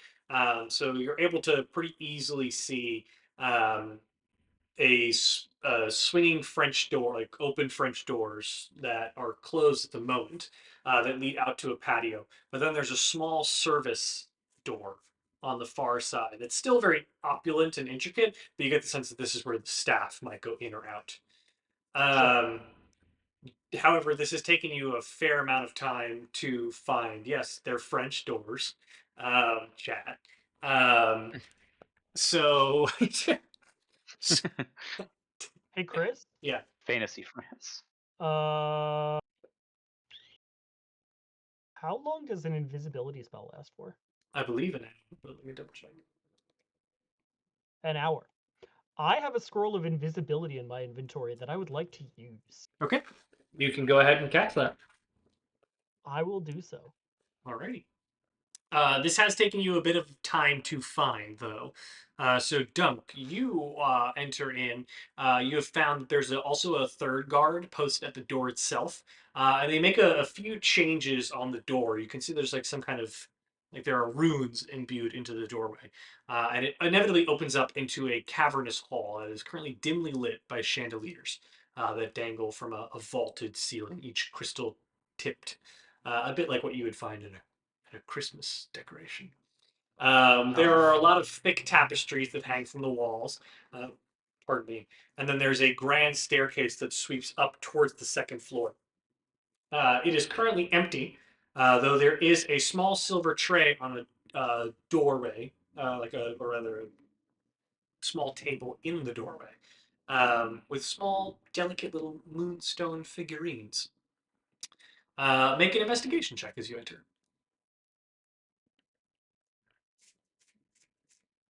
9.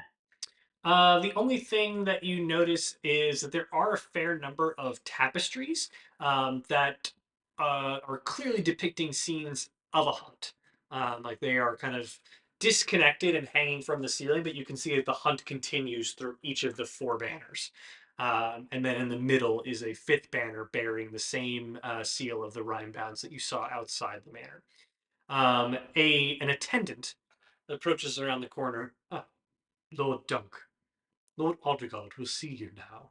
And he gestures you towards an office to the left. Sorry, to the right. Lord Aldegard opens the door and welcomes you. He actually make an insight check. Oh my goodness. 8. Okay. Aldegard is a towering figure, very commanding and imposing figure. He has shimmering long silver hair that he's pulled back and a bit like Elrond, like it's very long and kind of drapes over his shoulder like curtains. He's very sharp, wolfish eyes, and they kind of narrow as you enter. And sorry, he's a two, not a very handsome guy. Ooh. He's very Two is really bad. yeah, he's very pale blue skin. He's what you can tell is that he's battle scarred. He's clearly seen a fair number of fights in his day, and you get the sense that that might have taken away from what was probably at some point a very handsome figure. He speaks in a very low, steady tone. Ah, Lord Dunk. A pleasure to have the sitting Lord of the Wild Hunt grace the Rhinebound Manor once more. We are welcome. We welcome you, and we are fortunate to have you. I was not expecting you in the city. When Silbrick told me, I thought it would be an excellent opportunity for us to meet for the first time. And he gestures to a plush armchair that you can sit in. Oh well.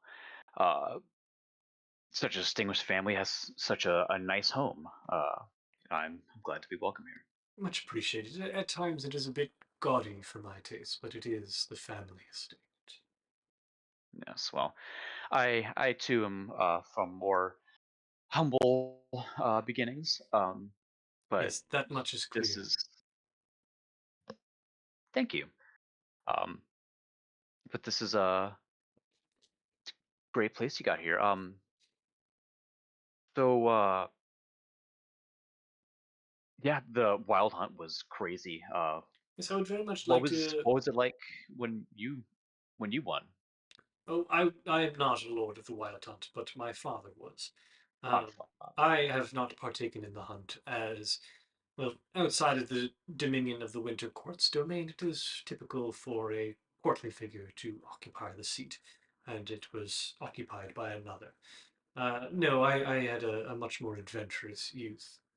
Um, I must ask, I'm more interested in your approach and the strategic acumen that you applied in order to win. well, um, we were my compatriots and I we were very lucky to make the acquaintance of we had some help, um, some Lycans.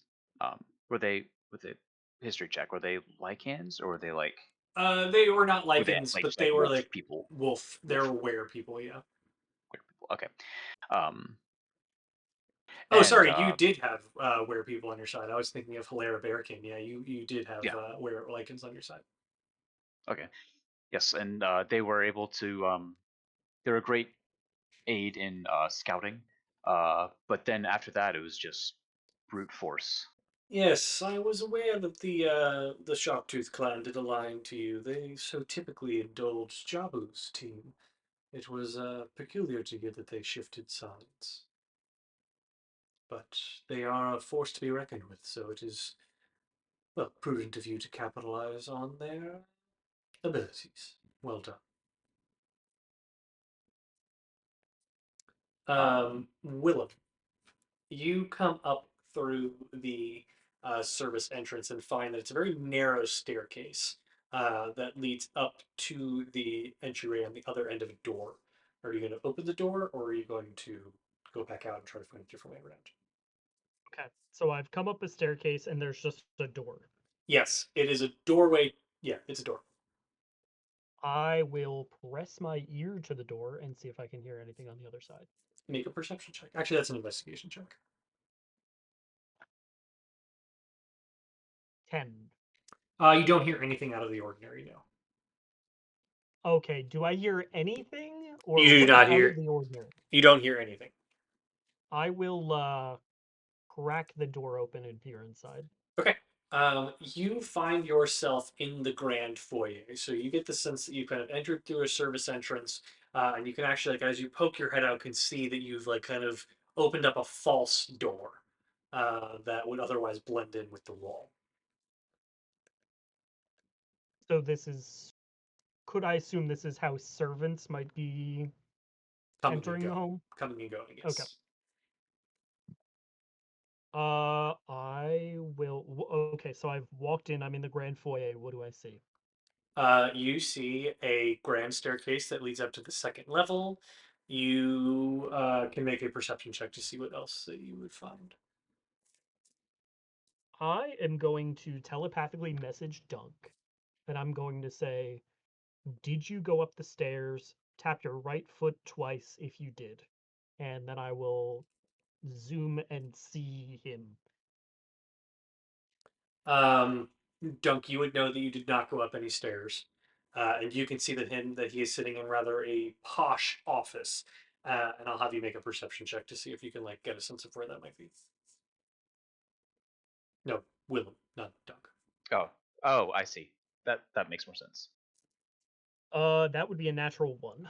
Yeah, you have very little clarity um, of where he might When be I in the am house. seeing the scene around Dunk, do I see anything that looks like the Rimebound Stone in the office? Not that you can tell. Okay. I will go up the stairs then. Okay. Heading up the stairs, you can see that there are a handful of bedrooms that you would, or rather, we would gauge are bedrooms. The staircase kind of falls out onto a landing, which has a handful of plush chairs and a small bookcase, where you get the sense that some people might kind of like spend the evening smoking or reading. And there are a handful of closed doors on this floor, and then on the far end of the hallway, another staircase up. I'm going to check out that parlor. You're in the parlor right now. Oh, It's basically in the landing, on the landing rather. okay. Anything that looks like a Rimebound Stone. Not that you can tell. Right, let's keep going up. You're gonna just walk in the hallway and upstairs. Uh, quietly and invisibly. Okay. As you head up the stairs, you see that it kind of falls out onto another landing. Like everything in this house is pretty narrow, just based on the build of itself. And you see that it spills out onto another landing with only one door. Okay. I will press my ear to the door and see if I hear anything. Make an investigation check. 12. You do not hear anything. Okay. I'm going to telepathically message Dunk again and say, see if you can steer the conversation towards the stone, but don't do it in a way where it's obvious that we're trying to steal it. I need to know where it is. Okay. And then I will just press myself against the wall, not near the door, and I will go blind and deaf to my surroundings as I listen in on Dunk. Okay. So yeah, you've been talking about the strategy that you applied to the hunt dunk, and this conversation has been ongoing. So you can kind of jump into whatever point of conversation you want to do. Okay. Um. So, yeah, old adventurer like myself. How do you feel being in such a kind of stuffy, might I say, if I may be so bold, uh, house all the day? Well, I'm not in the house all day. I do attend to the needs of the Queen of the Palace. The Rimebounds have served the Winter Court for generations. It is a challenging matter of statecraft, but is one I relish and an opportunity that I much appreciate. Um. Well, if you wouldn't mind, you have such um interesting things in this house. I was noticing the tapestry of the hunt when I was walking in. Yes. Um, uh, I'm again, I'm obviously very much not used to such elegance. Would you mind maybe giving a tour and maybe showing me some of the kind of uh, more interesting things that your family has collected over the years? Make a persuasion check.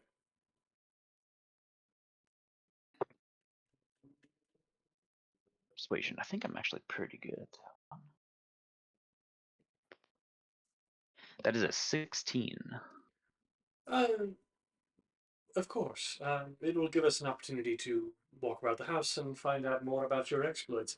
I'd be curious to know in your seat as Lord of the Wild Hunt when you plan to call another one. And he'll kind of stand you up and move towards the exterior. He'll stop for a moment um, and really kind of point towards a portrait that hangs over on the wall of the office. He goes, "This is the family. This is my wife. Can I call her? This is my wife, Marilyn, my daughters, Helena and Yelena, and yeah, well, that's our first cat, Cindy.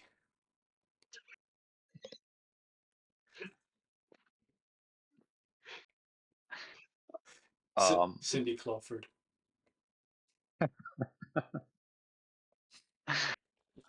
um, uh, oh, well, you just have such a beautiful, beautiful family. Um, Yes. and that cat looks so lively in the painting. Looks like it just wants to Yes. dance with somebody. Cindy was a delightful pet. We were very fortunate to share the time with her that we did. Yes. Uh, Um, he'll lead you out into the foyer. He goes, "This is obviously the foyer. We will hold cocktail parties here, or when visiting diplomats attend. Typically, the Queen will ask us to host them, and we might do a welcome gathering for them here. There are a handful of bedrooms on the second floor that we use to house heads of state or visiting dignitaries from some of the other cities. And then down the hall is the library. We could certainly go in there. Um, he'll kind of look back to you to continue your conversation on your plans for the wild hunt. oh yes, the wild hunt. We have our our little band, as it were. We have quite a few things in motion. Um, uh, Yes, but your companions are. You all are an intriguing bunch, to say the least. But I can't really judge. I was part of a similar group in my youth. oh, bet y'all got up to some shenanigans. Probably too many for my taste. Yes, you have that that human friend of yours, I believe. It's not typical for them to come over to these parts. We have people like you, I suppose, but the human is definitely new. Oh, yeah. I mean, he. What's to say about him? Uh, maybe a bit brash, but Hmm. he's a neat fella. Many of those that I Um, have known were equally brash, so I understand the type. humans, right? Indeed. Um, They're often quick to almost get themselves killed. oh yeah. Well, we have to. We're always having to come in and save his hide in one way or another. Uh, but he's a good guy. Um, You enter wish you were the around, but you enter the uh, library, and I'll have you make a perception check as you are inside. 9. Wait, no, perception. 13. As you scan the library, do you see anything? Yes, you do. There is so the library is obviously very dark wood shelves. They rise up to the ceiling. Many leather-bound tomes, scrolls. There is a silver globe that rests on a table near a massive window that looks out into the garden, and it seems to spin ever so slightly on its own. The room is only illuminated by the light of the moon that is now starting to trickle in as the sun has now set in the time that you've been inside. Um, there isn't anyone currently in here, and you do see a faint outline in the wooden floor. Faint outline in the floor, Yes, like as if something like used to be there, maybe. or that might not be part of the floor itself, or it could be like a door of sorts, a trap door of Ah, sorts. I see. Yes. Okay. This is many tomes, some many authored by Rimebounds themselves, and then of course a full history of the Queen Hale's rule. We have many first edition texts that were written by the Phacelis Arcanum here as well. The Rimebounds have been collectors for generations. Oh, it's interesting to uh see a family with so much history as yours. Mine, it's all a bit wishy-washy and Yes, what is your family like? loose. Um, my family, so to speak. We were all just kind of it was a collective of sorts, a band, if you will. Ah, Uh, we were just kind of a bunch of nobodies living out in the woods, doing what we wanted, feeling what we wanted. But that was a long time that's ago. very intriguing. Yeah. Um, yeah, stealing is way behind me. Um,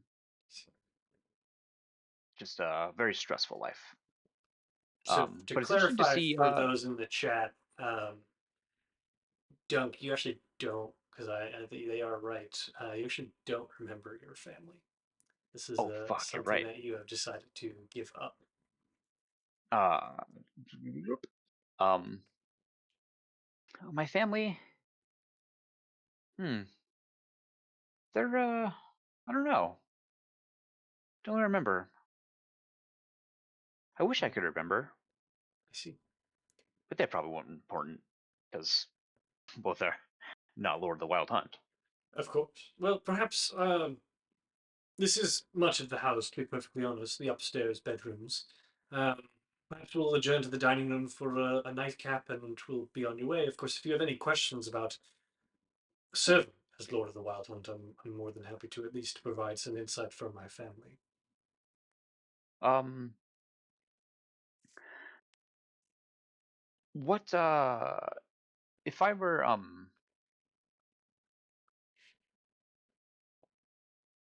does your family sorted yourself? Sorry, because I guess because I'm just suddenly blanking on my family history. I'm really interested in exploring some of uh, the artifacts or things that maybe your family has acquired. You said your family's a collector of sorts. Yes, well, Um, many of them are here in the library. The finer items are kept in our vault. Unfortunately, those are not available to, well, they're not on a public tour. At this point, you have entered into the dining hall, which is has a very long, imposing table that kind of stretches down the center. Has very dark tablecloth with silver embroidery, all in kind of like various hunting and lunar motifs. There are flickering candelabras on the table. It's a very moody space. Um, Make an investigation check as you enter. let's see. Uh, 17. You are able to spot that the plates and like the chargers seem out of place. Um, they have a very different style. They are blue, which I suppose is somewhat matching, but they all like none of them are as nice. Like everything in here is very nice. The plates do not feel very nice. They are all deep blue, and they have little drawings of candles on them in white. Hmm. Um, He's pouring you from a large decanter and hands you a snifting glass. Snifter. yeah. Uh, what what was your father like as Lord of the Wild Hunt? My father was a much more imposing lord than the previous tenant. Um, he called an annual hunt. They were designed to clear out the wilds of beasts that had become overpopulated. He treated the hunt with purpose, as opposed to a frivolous affair. Hmm. Yeah, for us when it was put on, it was very much a game, um, and it was not to clear out beasts per se. Yes, His Grace, as I understand it, has something of a sense of humor about these things. One might call it that. Indeed. Make an insight check. Two. Yeah, you don't read in too much to what he's saying. Um, uh, sounds like your dad kept the wild hunt in high esteem. Do you have any advice on I how I would might be able to honor his simply name? say to the very same that I would have just shared. Treat it as something that is worth doing. It is not meant to be some party. It's meant to mean something. People have hunted in the wild hunt for generations. It means something to people. It's not meant to be our excuse to get drunk or feast and whore. It's a means to an end, and it should be treated as such. It's a great responsibility to be named Lord of the Wild Hunt. And though we would have liked to have seen a man of the Winter Court own that title, obviously Jabu had his misgivings and was on thin ice by the time that he attempted to win it. Willem, what are you up to? They're in the library.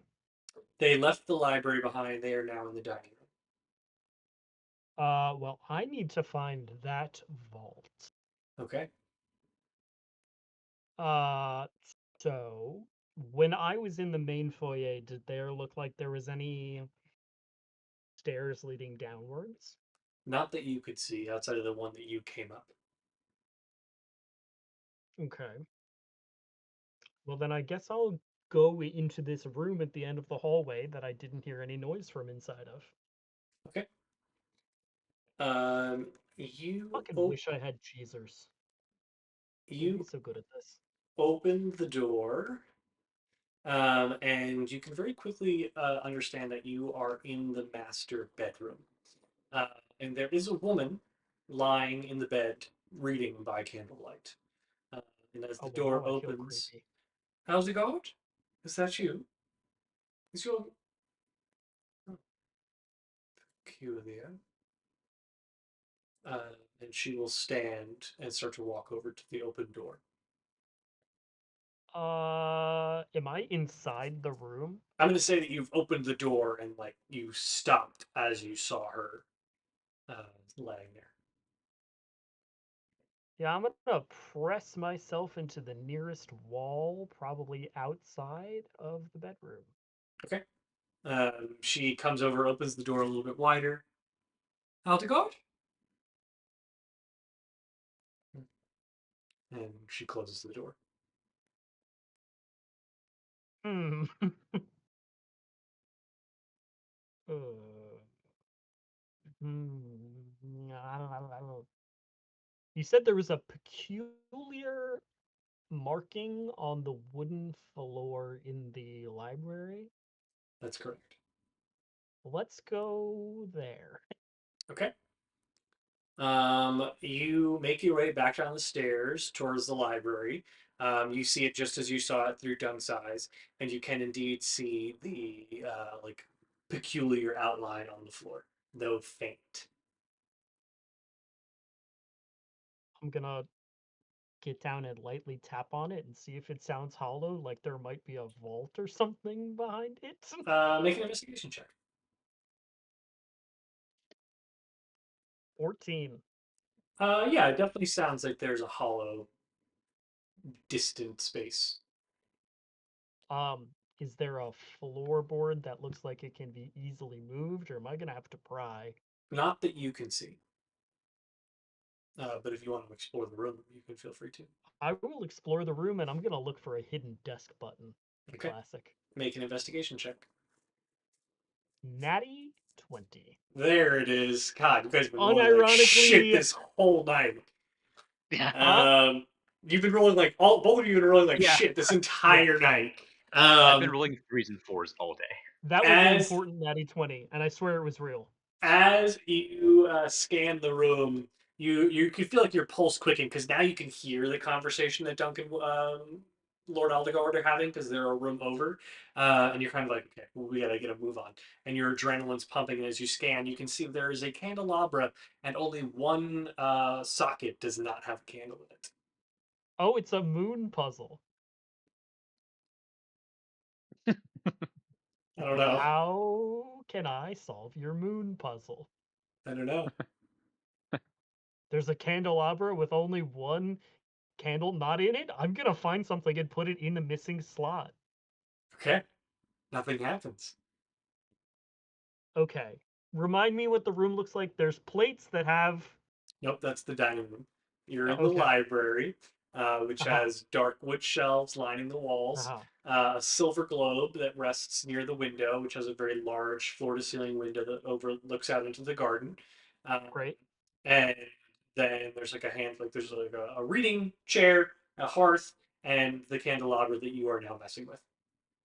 And so the candelabra has how many candle holder slots? 8. It's a menorah? Yeah, it is. All right. Mazel tov to the Rimebounds. So it has 8 and only one is missing A candle. a candle. And it's like an intricate candelabra that they all go up in different places. Okay. And I put a candle from elsewhere into that in the candelabra, which I guess still leaves a hole and nothing happens. Yep. Is the candelabra connected to anything? Make an investigation Is it check. is it a secret lever? 6. It's hard to tell, but I'm assuming you kind of jimmy with it, and you can feel that it feels a little wiggly. Oh wow, I'm gonna pull that. That's crazy. As you pull on the candelabra, that was Oh my not a god, moon I solved puzzle. your candelabra puzzle. Wasn't really. As soon as you said it's a moon puzzle, I'm like, we're never getting out of here. And as you pull on the candelabra, you hear a faint click, and the floor rises up just enough to reveal a small staircase going downstairs that is very dimly lit. Well, guess I'm going down Okay. with yelling timber. Um, as you walk down the staircase, you find that it's very heavily reinforced with frosted stone. And it's freezing down here. and the only light is coming from some runes that are glowing on a door at the far end of the staircase. As you approach the door, the right section of my notes. Here Okay. comes the moon puzzle. Here comes the moon puzzle. As you approach, the vault is sealed behind a dark iron door. The vault door is engraved with very subtle arcane runes that seem almost technical in nature. Um, but make an investigation check. 2. Below the, so you don't notice anything like particular about these runes, but you can see that like those runes are very technical, while the other is an artistic image, like almost like a painting, or a sketch rather, of a monocled eye. The biggest amount of space. What? I just said indeed, but Yes. in like an aristocratic voice. There is a wheel combination lock that rests in like this kind of thing that rests squarely in the center of it. And as you're kind of like staring at all these things, you can see that there is a small inset button below the wheel with a question mark on it. It's a mystery button. I'm gonna press the mystery button. Okay. As you press the button, a small pin of light emanates from the center of the wheel before opening up and kind of like shwom, shwom, shwom, spiraling out into an open portal that wisps around the edges. You can see very clearly into the portal, which appears to be a library, a vast library, at the center of which is a unoccupied circular desk. I'm going to approach, but check for traps as I do so. Make an investigation check. Not a 2. 19. Okay, you detect no traps, but you can tell that this portal is going to take you out of the house. Like you can see on the other side of the portal, the vault is still there, and then there's the portal that leads into this very large library. Great. Let's get out of here. As you enter, the immediate chill of the manor is left behind, which you can see over your shoulder is still there. Like you can see the staircase leading up. Stepping forward, the circular table has nothing but a small golden bell.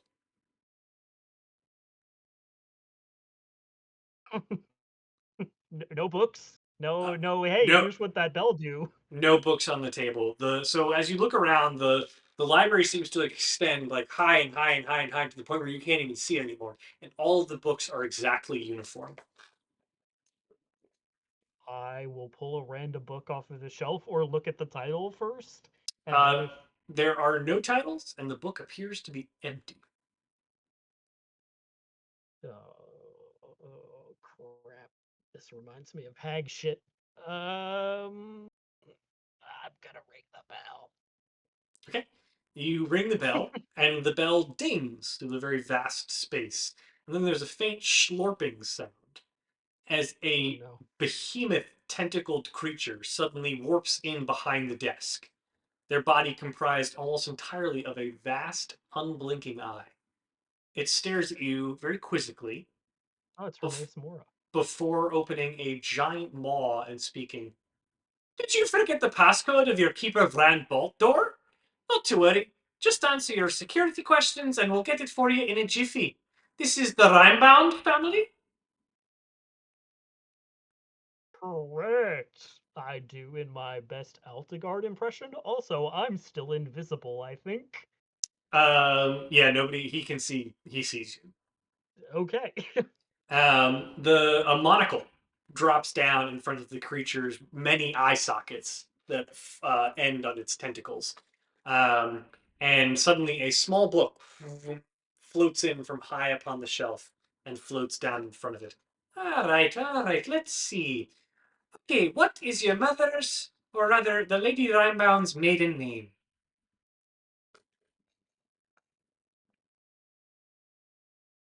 Hey, I'm gonna try to telepathically talk to Dunk.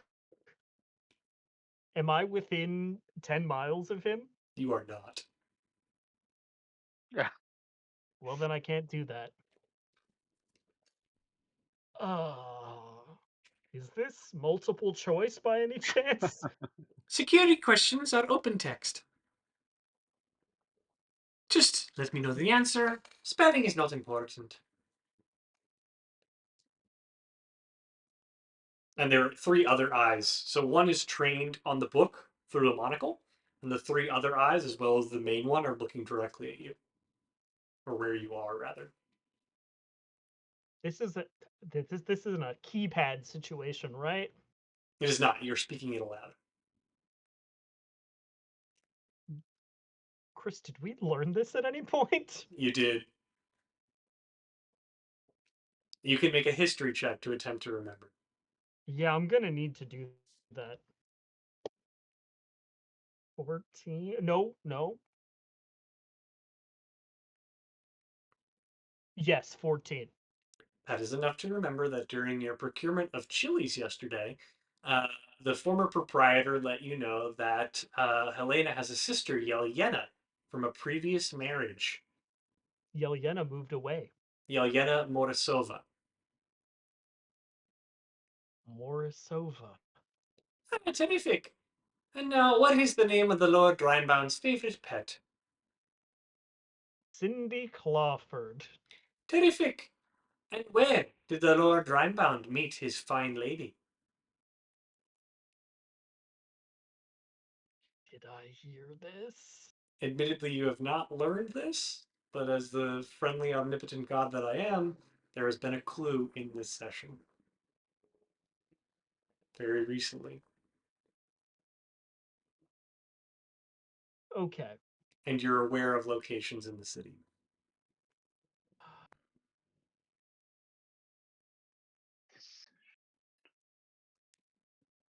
Where did they Is meet? there anything I can roll for a vibe check on an educated guess? No. I've given you a hint already, so you kind of gotta take it. You've given me a hint. The hint is you received a hint sometime in the last 2.5 hours. In the last 10 minutes. It was not fully explored.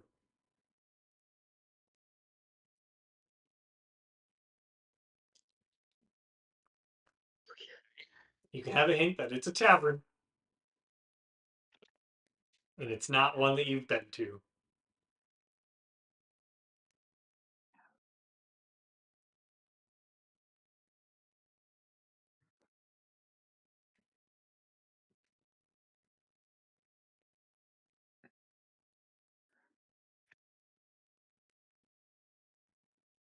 Well, I have 2 taverns written down, and I've been to both of them. So, oh wait, the Blue Candle. Ah, terrific. As the book snaps shut, he says, turn the central gear 3 paces to 36, 4 paces to 99, and 2 paces back to 20. That'll get you into your vault. Thank you for answering Keeper Brand Vault Door security questions, and have a good day. I do that series of paces. No, it's the turns you have to make on the wheel. Oh, like I'm a ship captain. It's like a safe door where you turn it this way to one number, Oh, turn it this way to another number, turn it back to another number. sure, sure, sure. I do that. Okay. And the vault opens to you. The Rhinebound vault is filled with a lot of things, but pretty dead center inside the vault is a pearlescent stone that has a shimmering blue, almost storm-like quality within it. Um, it is not fully smooth, and there are some like jagged and cracked edges in the stone itself, but it rests on a pedestal of dark iron covered by a glass case, among many other things in the space. But that one, like you're looking for it, it's right there. You see it. Yep. All right. Quick sidebar. I will mentally talk to Libby and be like, "Are you about to give me a lot of shit for what is about to happen?"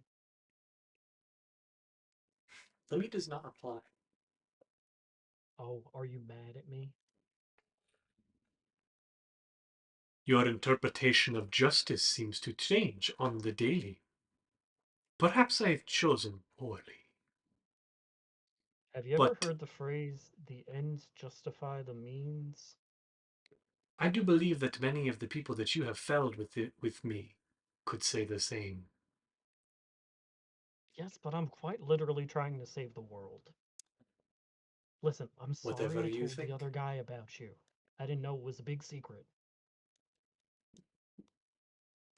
Whatever you say. I am always watching,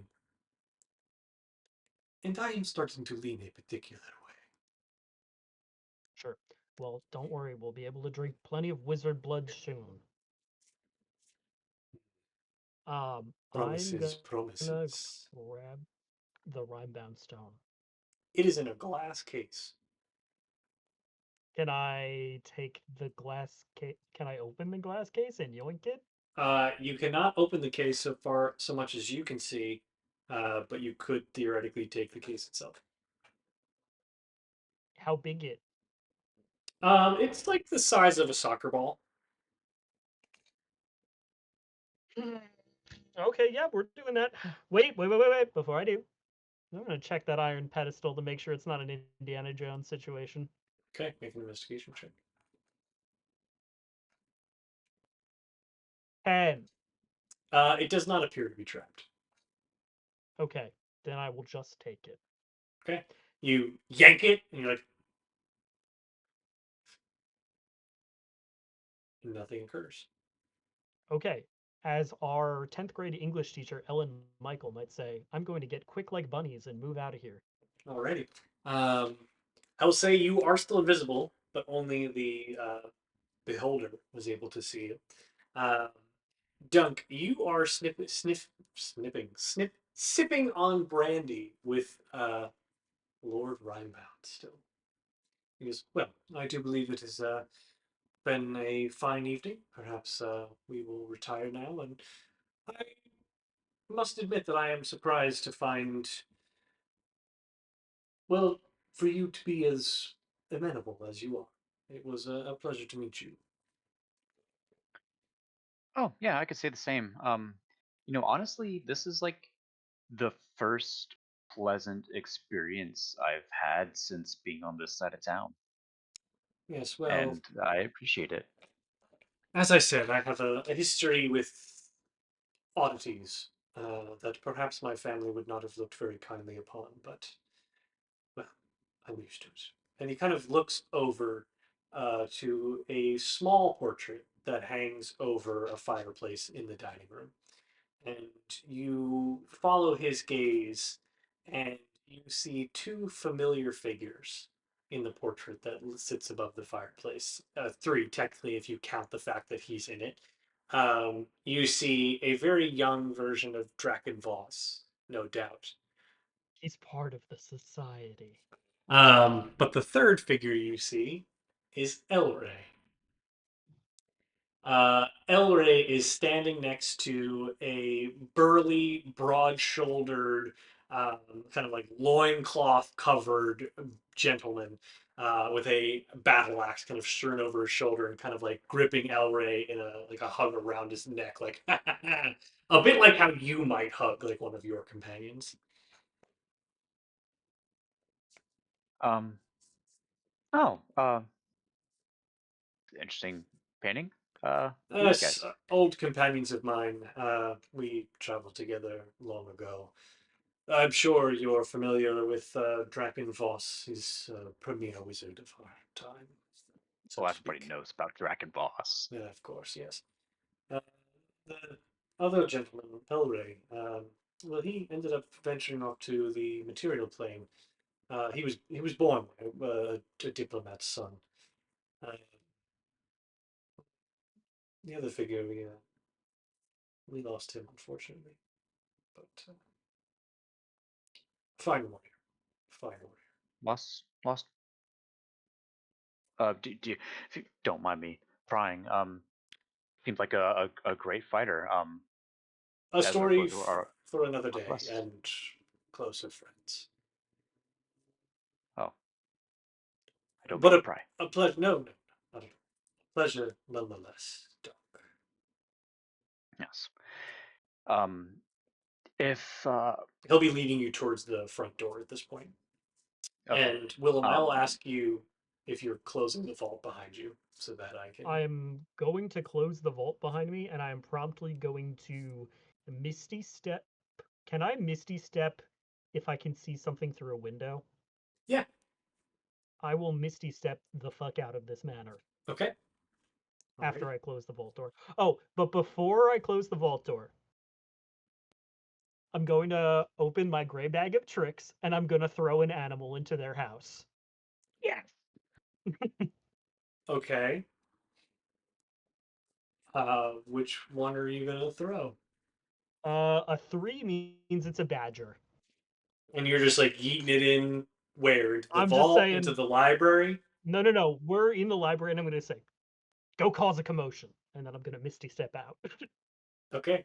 Dunk, you are standing in the doorway shaking hands with Lord Aldegard as he hears a great commotion coming from the library. And all of a sudden, a giant badger starts running out from the library. What? Helena! And he shouts out, this better not be you again. Forgive me, Lord Dunk. A pleasure, but I must be going. Do you need And me to hunt it? no, we appreciate your time. It's just one of my daughter's tricks. Oh, And yeah. he Okay. will Well, kind of he's kind of pushing you out the door at this point. okay. Okay. Bye. I hope to see you at the next wild hunt. And Much obliged. I'll let you deal with your situation. All right. Scary. I'm going It's to cute. find Dunk outside and be like, we need to leave. Indeed. All right. And we'll get the fuck out. All right. Where are you two headed? You're just heading out of the city, kissing I it think goodbye. we have to hither thither out of the city, go find Maple, and get to Drakenvoss's tower. Yeah, I think we gotta go. All right. Yeah, I'll hither thither as far as I can see in the direction of Amber. Okay. Yeah, Amber, you don't have Maple. You have Amber. Oh, As my bad. you hither thither, and it is the dead of night. You make your way out of the city, and because it has only been a full 48, technically like 2-ish days, you find Amber. She has eaten through the entire sack of food that was provided to her, and she is like fully gorged. You can see her belly is full, and she's kind of like rolling there, like her Oh, paws are twitching a oh, little bit. what a good Um, girl. but as you approach, she's like, and very excited to see you. Um, Uh, let's go. yes. I All right. just got the brilliant idea though that maybe we should go pick up Cena from Hylicera. Um, I also get a weird feeling that that would be a good idea. Yeah, I mean Um, she's probably healthy by now. I'm sure no yeah, weird bad things have happened. no, we should go check on her. Is that maybe Randy's done with what he's doing and he met up with Cena and Hylicera? Yeah. If nothing else, it seems like a good place to meet up because we know that's where one person is. Well, it is also the summer court, which is kind of as far away from here as we can be, and I would like to be far away because I just did a stealing mission and I feel icky about it. Oh, well, first of all, congratulations. I guess that means you. Congratulations to you too. Yeah. I'll say you Did guys you are Uh, remember last night when sorkening I said, and flying. By the way. yeah, yeah, yeah. yeah. Did I remember last night when I said you were my best friend? Yeah. You're my best friend. Oh, you're my best friend. Oh, this was awesome. Uh, So you're just head we'll straight to Hylicera. fly off into the Uh, moon and do like a high we five. are going to specifically avoid that fucking cursed Springcourt Grove Yes. with the talking frogs and the evil. Fair enough. Um, it is 2 days Evil? as the Griffin flies to get you to Hylicera. And it is late evening on the second day by the time that you arrive. So 4 days since the party originally split up. Um, and Hylicera rises on the horizon like a gleaming jewel. Uh, sorry, I just kiss your homie on the mouth. Rises like a gleaming jewel, and Amber's pretty happy about it. And she's like keen to take you to the Griffin Mount. But if there's another place that you'd prefer to land, let me know. Keeper's Temple. What's that? The Hearthkeeper's Sanctuary? Oh, okay. Yeah, You're can we gonna go head just to meet there? Adara's Sanctuary. Yes. Pull up my notes here.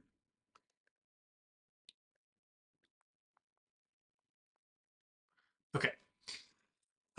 You find yourself landing on the outskirts of the city at a kind of a farm of sorts that is like low. Like there's enough space to for Amber to kind of roam for a bit as you head into the south side of the city, which you know the sanctuary is fairly close to. Um, make a perception check as you approach. 4? 3. Yeah, you don't notice We're anything. so fucking good at this game. Jesus Christ. You don't notice anything out of the ordinary, but as you enter, you find that the space is very quiet. Um, and at the moment, nobody's in the sanctuary proper. There is also no fire burning at the far side of the sanctuary, and it does not require much for you to notice that there is a large foundational crack in the flagstone floor of the sanctuary. Uh, so there is like a divot in the earth and a crack bleeding down towards the center of the sanctuary. But at the moment, Was that nobody's. there when we left? It was not. No, it wasn't. This is bad. Probably. Well, let's check it out. Anybody home? As you shout, a door on the side that you've seen some clerics come and go to in your previous times here exits. Make a perception check as she comes out. 14. 16. She is clutching like her shirt a bit, like she's got a cloth robes on. Just kind of clutching at him a little bit, and her eyes are clearly bloodshot. Um, and she approaches. It's you. Um, welcome. Did you happen to have a angry female black-winged visitor? No, nothing of the sort. What Um, happened? doing some foundation repairs. If you'd follow me, I would take you to them. She's gonna just walk off down the hallway. Hey, I would like to do a vibe check. I mean, bloodshot eyes. I assume she's been crying and she's not feeling very good. Um, uh, is there any hint of deceit? Make an insight check. Does she seem like like mind controlled in any way, or she just like That's a dirty 20 for me. No, the reality situation is she seems emotionally exhausted.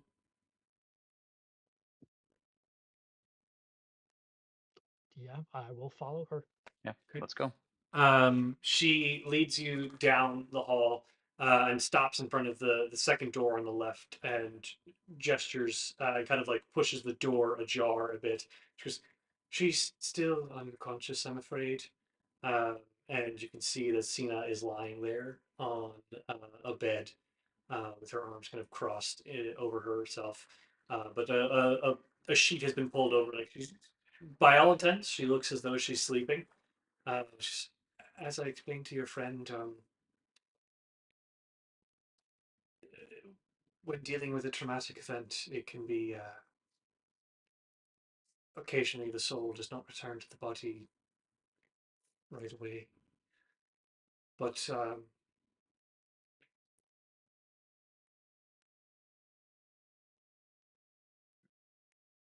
Can we get it? Do you know like how we can no, put it back?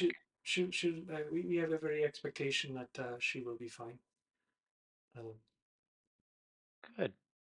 Um, hey, what happened? well, she arrived here.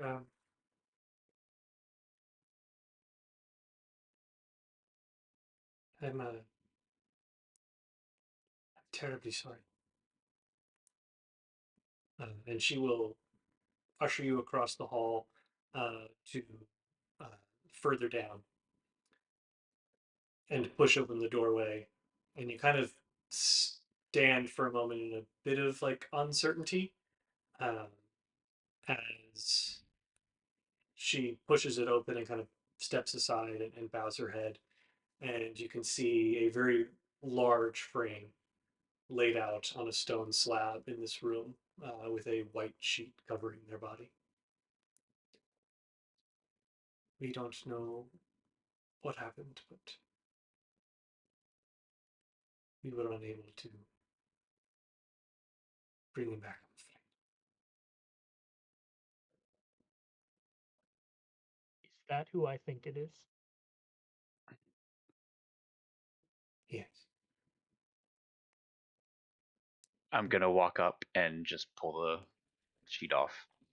Uh, as you pull the sheet back, you do reveal your companion, Randy, but he is shattered beyond repair in many respects. It looks as though he fell from a great height. Uh, his half of his face is crumpled in on one side, and his chest seems to have kind of like broken in on itself, as though the wind was forced out of him from behind. Um, and you also note that the bone structure that kind of keeps up his wings has largely been ripped off. Did he just fall from the sky? He was there the entire time, and then just standing there. And then he hit. All of a sudden, he was on the ground. He had never left. He had never. We do not understand it. What Why was happened here? we don't know. Why was You speaking. came to retrieve her and then stood and then crumpled? We spoke for a few minutes, and he ventured out into the sanctuary, and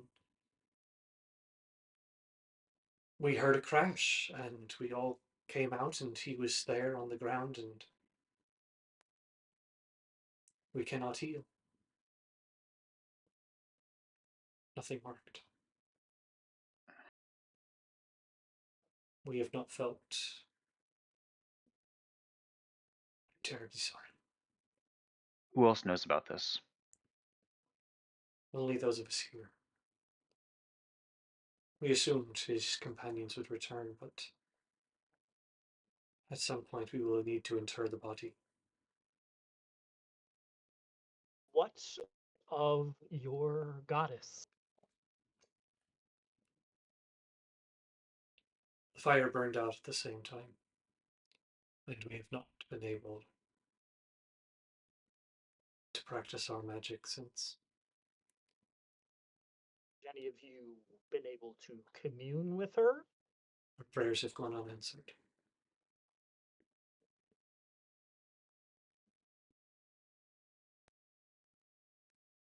This is very bad. I know this must be a shock, and I'm very sorry for your loss. I would like to make an investigation check, Chris, if that's okay. Sure. Of what? Whom? What are you investigating? Is that really Randy? Uh, you don't need an investigation check to know that that's Randy.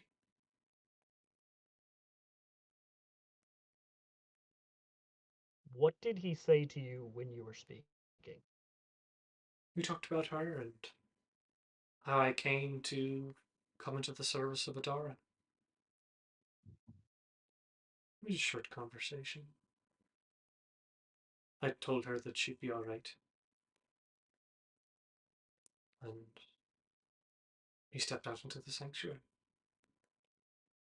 Moments later, it was like this. I know you've been through a lot, but where are the other Hearth Keepers? A few have gone to speak with the king. There are others on the other side of the sanctuary. It's not just me here. There's about 6 of us.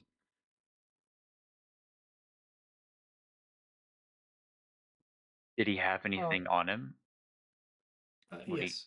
And she he kind of found him? gestures to his general possessions and his mace, his bag, some coins. Anything that Randy had on his person. However, make an investigation check.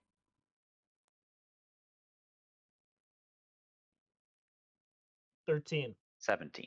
Yes, the thing that you can notice is very clearly missing is the etheric compendium. Mhm.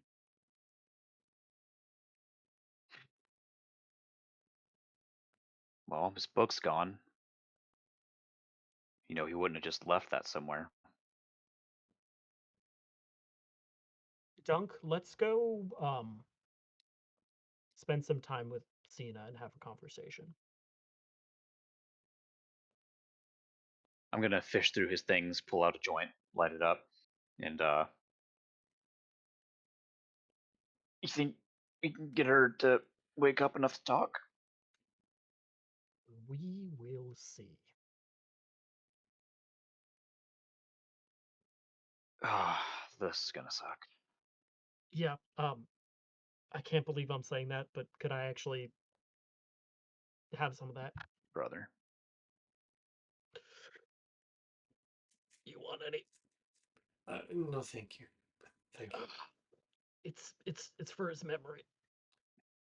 I am okay. Thank you. Okay, not gonna push it too much. All right. Yeah, let's go see Cena. All right. At this point, I'm happy to take a break here. We can resume the next time, or unless you'd like to persist with the conversation or no. I would like Maybe we to, should do the conversation with Cena and then. Okay. if that's okay. Yeah, of Yeah. course. Um, I'm gonna wave the joint in front of her nose and see if anything happens. Nothing occurs. Oh, it's not like smelling salts. No. Um, I will try to give her the old Zazu, aka a respectful lay on hands on the shoulder. Okay. And nothing occurs. I will less respectfully give her a smack across the face. You note a faint bruise on her cheek, but she does not wake up. Dunk, man, not super cool. I mean, I get the feel sentiment, like but It was I feel like people do that. I don't know. yeah, Probably the gentle approach. Anyway, um, do you happen to remember the name of any healers in town? these The guys. cleric walks past the doorway and she goes, "She's fully alive. She's just distant at the moment. But I'm sorry, I'll leave you to." Did this happen? So she came here, you healed her. Was she always This was how distant she. like this, or This was how she came to okay? us. She will approach. She goes, "If I may," and kind of pull the sheet back a bit and reveal a very thick bandage around her chest and her like midriff. And she goes, "It can be a bit unsettling." And she pulls back what has effectively been like stitched and mended back together a massive gaping cleave between her side and like into her rib cage. Just this is a very traumatic felling. Uh, given that she was unconscious when she came.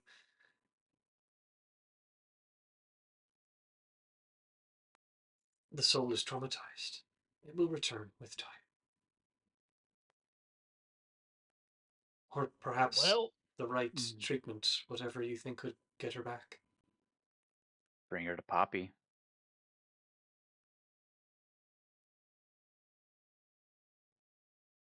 I forgot about Poppy. That's what we did last time. We had a dead girl in our hands. Well, she's not dead. Her soul is just adrift in the astral sea. She's only mostly dead. She's not dead at all. She's just in a coma of sorts. Sorry, I'll leave you two alone. We appreciate the help. Thank you. She closes up the wound and walks out. Dunk, what the fuck do we do?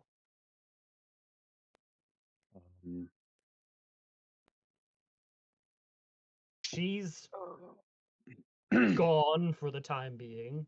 He's Gone. gone for the time being. Branwyn gone for the time being.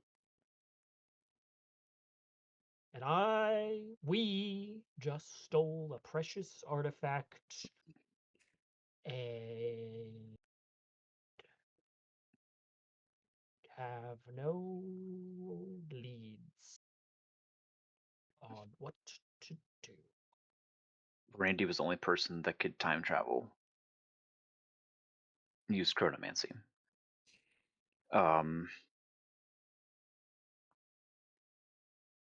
Do we ever find out like what's up with the cracks in the floor here? Like what the fuck physically happened? You get the sense that that was where Randy was found. Oh, okay. Standing there and then just crumpled on the floor, cracked ground like it was an impact. I think something visited his brain, soul. Do you think maybe he did it? Do you think maybe he time traveled and just sort of ended up back here afterwards? How? So I'm willing to entertain the idea, but how would that have happened? No idea. Okay. Probably would have done it by accident. I don't know.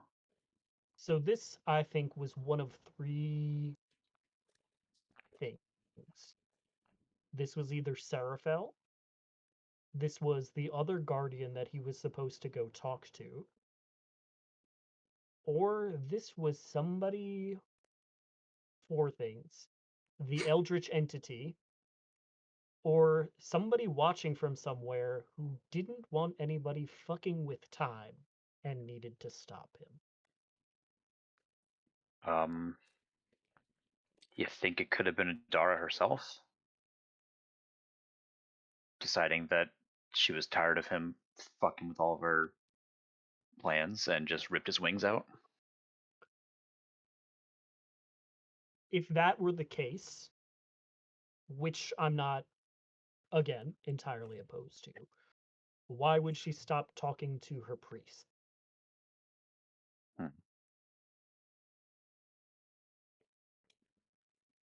Maybe for helping him? I don't know.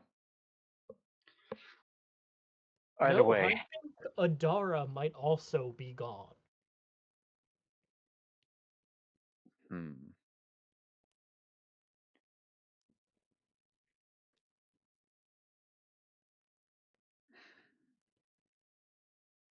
I think Bramwood needs to know about all this.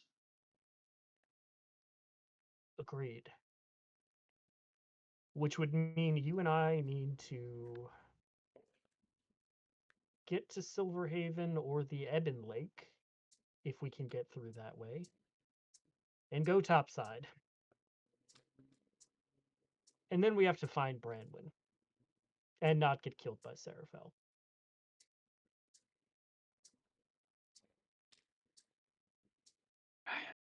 And leave them here.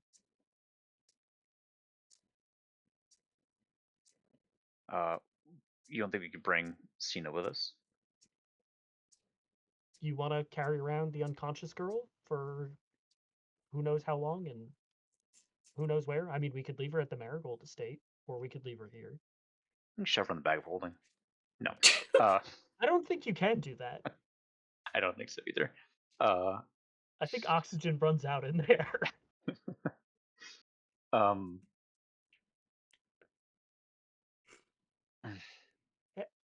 Hey, We don't really have another way to get a you want to message do to her. something stupid? Split the party. No, What's no, left I of was it? gonna say we could stand around her and hold hands, and maybe you could try to tap into your weird magic, and I could tap into something and see if we can talk to her soul. I don't know. We can certainly try. I don't know that I have a way to talk to souls, Oh, but but listen, you talked to the World Tree Lady or whatever when you entered your little trance, and you know, the power of friendship, man. our friendship is very strong. Uh, so I'm not gonna say that it wouldn't work.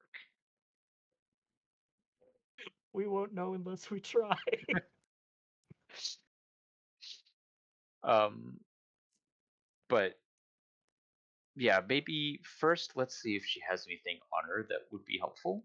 Oh, besides the horrible wound. Yeah, besides that, maybe like in a pocket near the wound. You can see that You all her bag, her clothes, like she's in robes at the moment, like her or I like was gonna say you yeah. can mess around with that. If she ever found out that I touched her, besides the lay on hands, she would kill me. So You can very clearly see a satchel of things and etc. Um, do we see anything in there? I'm gonna Um, pick up one of her knives and start cleaning my teeth with it.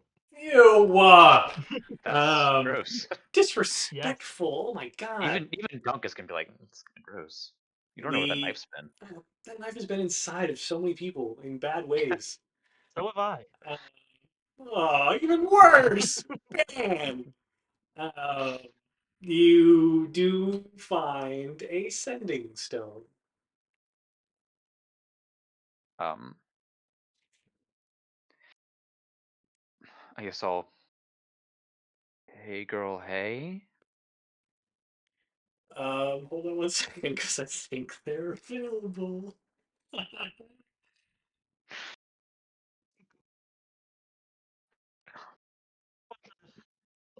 That's so funny.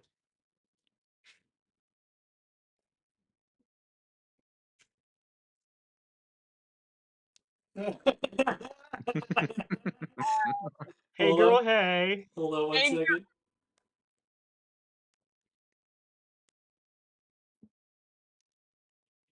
hey, girl, hey. I have to find you. Cameras are all wicky waggy. There we go. Are you still at other D&D? What? No, that Oh, I ended forgot about like at 8:30. Bort and I have been watching. Yeah, I was gonna say, like, were you guys just in that for like an hour? No, we had Bort and I were on a Discord call since 8:30, both watching the Twitch stream. Yeah, but like, what about your other D&D Oh yeah, game? one guy had to leave early. It's fine. All of us? Laserhawk, No, get out of here. he's here. No. Fine, you can stay. I Yay. just okay. Okay, is she back again? I was literally just about to send you a message saying, "No, come back." Yay. The cameras keep changing. Oh my god, all 5 of us are here for the first time in a Oh week. God, it's so late. I Yo. start work at 6 tomorrow. We'll be quick. Stephanie, it's 10:22. Why is Branwyn's name still spelled wrong? It's because it's been always spelled wrong this entire time. perpetually because I lost access to the font, so I can't change it. You could change the font. I suppose I could. All of the names. Apparently not. I really can't. Yes. Where's Willem? There he is. Oh, our viewers are gonna be so psyched for this, and by our viewers, I mean us. And the YouTube Yeah. audience. Never sleep on the YouTube audience. And we're ready. Okay. So Brandon, it has now been 8 weeks. It's been 2 months since you went to the material plane. Shooting God. And you here, you're hanging out at the Marigold Estate at the current juncture. And you actually no, you're at the Evan Lake right now. You're working on your HGTV project. Thank you. And you hear in your mind, "Hey girl, hey," from Cena's sending stone in Dunk's voice. Laserhawk is also present with you at Yeah. the yeah. Why the hell do you have this? Get y'all caught up to speed. We got the Rimebound Stone. Rennie and Cena are dead, and I bought a Chili's. What? Okay, so The fuck did you just say? um, Cena's alive. I misspoke. She's You not. can't do that, man. She's she's not here though. She's kind of like you were, where she's like her Okay, her body is alive, but her soul is gone. we'll bring it back. Uh, Can't you heal her? that's Can't somebody heal her? we tried the lay on hands. Um, Willem very respectfully laid on hands, Oh, and it he better have. did not work. Uh, also,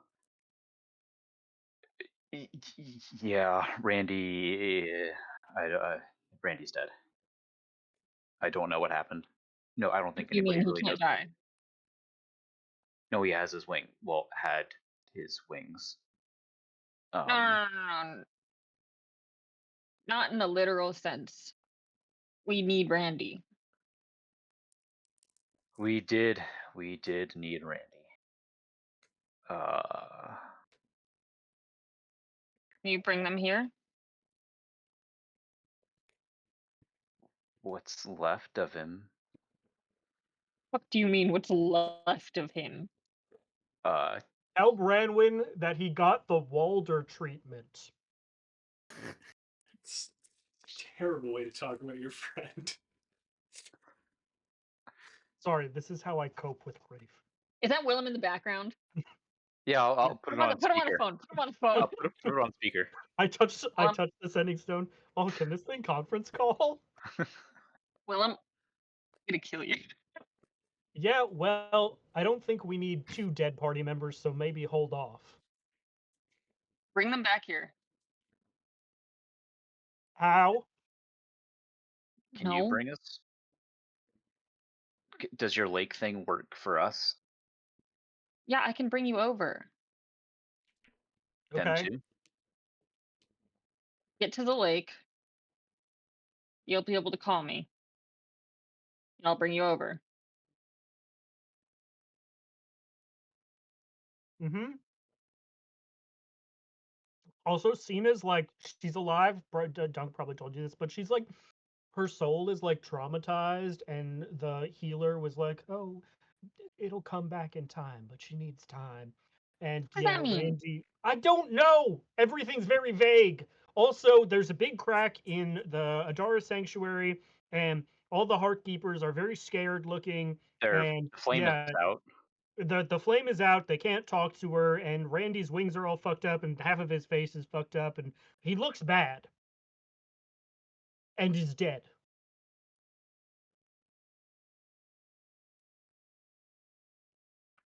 Was it Seraphel? I doubt it. She's been here the whole time.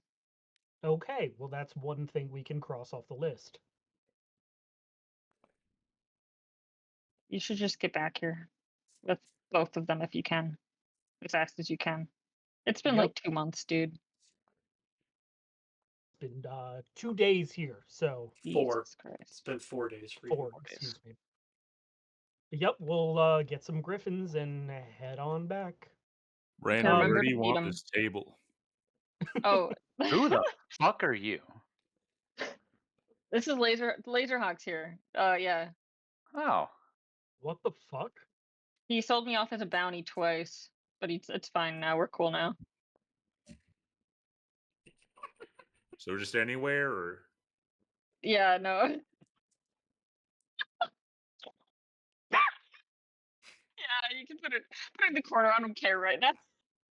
Yeah, if you can find some like healer or like spiritualist or something, if you Yeah, know Poppy's here. a good medium, can she reach those on the other side? Yeah, Cleo's here. Oh, Cleo, well, that was her name. Not Poppy. yeah. Poppy's the other one. And Anyway, also, I've been chilling with the lake for a while, so maybe I can do something. Great. hopefully. See you hopefully very soon, but for you it'll probably be like another 3 week. days. Yeah. Yep. How you been? Funk. Love you, bud, but now's not the time. Okay. Love you. Uh, see ya, Laserhawk. Mr. See- Mr. Hawk. see ya. You can talk to the stone. See y'all soon. Do we hear a dog barking in the background? You do. Yeah. You hear a griffin and a dog playing. Oh, that's heartwarming. All right. Well, And Branwyn is a wreck for weeks. Brandon is erect for weeks. hmm Bramlin and Laserhawk will likely be playing on Sunday night to fill in some of the gaps of the 2 weeks to 8 weeks that we now find ourselves in. But with any luck, by the time our party is together once again, we will. I will have leveled up twice. Next Wednesday, maybe. We will not be playing next Wednesday as we have some folks out due to travel. Oh. So we will wish you all a very happy Thanksgiving for those of you that can't join us on Sunday, and expect to see us back here, if not on some other time and place, December the 4th. A Wednesday at our usual time and place, 8 Eastern, 7 Central. As always, you can tune into all the cavalcade of episodes that have happened over the past couple of days on our YouTube channel at youtube.com/@Nat20Hot, or you can check out our Instagram and TikTok with the same URLs. We don't post there, so just go to YouTube. As always, we thank you for tuning into our episode, and we can't wait to see you again next time to see what adventures the Holly Hunters get up to next. Thanks, everybody. Have a great night. Bye, Bye. Zomboid.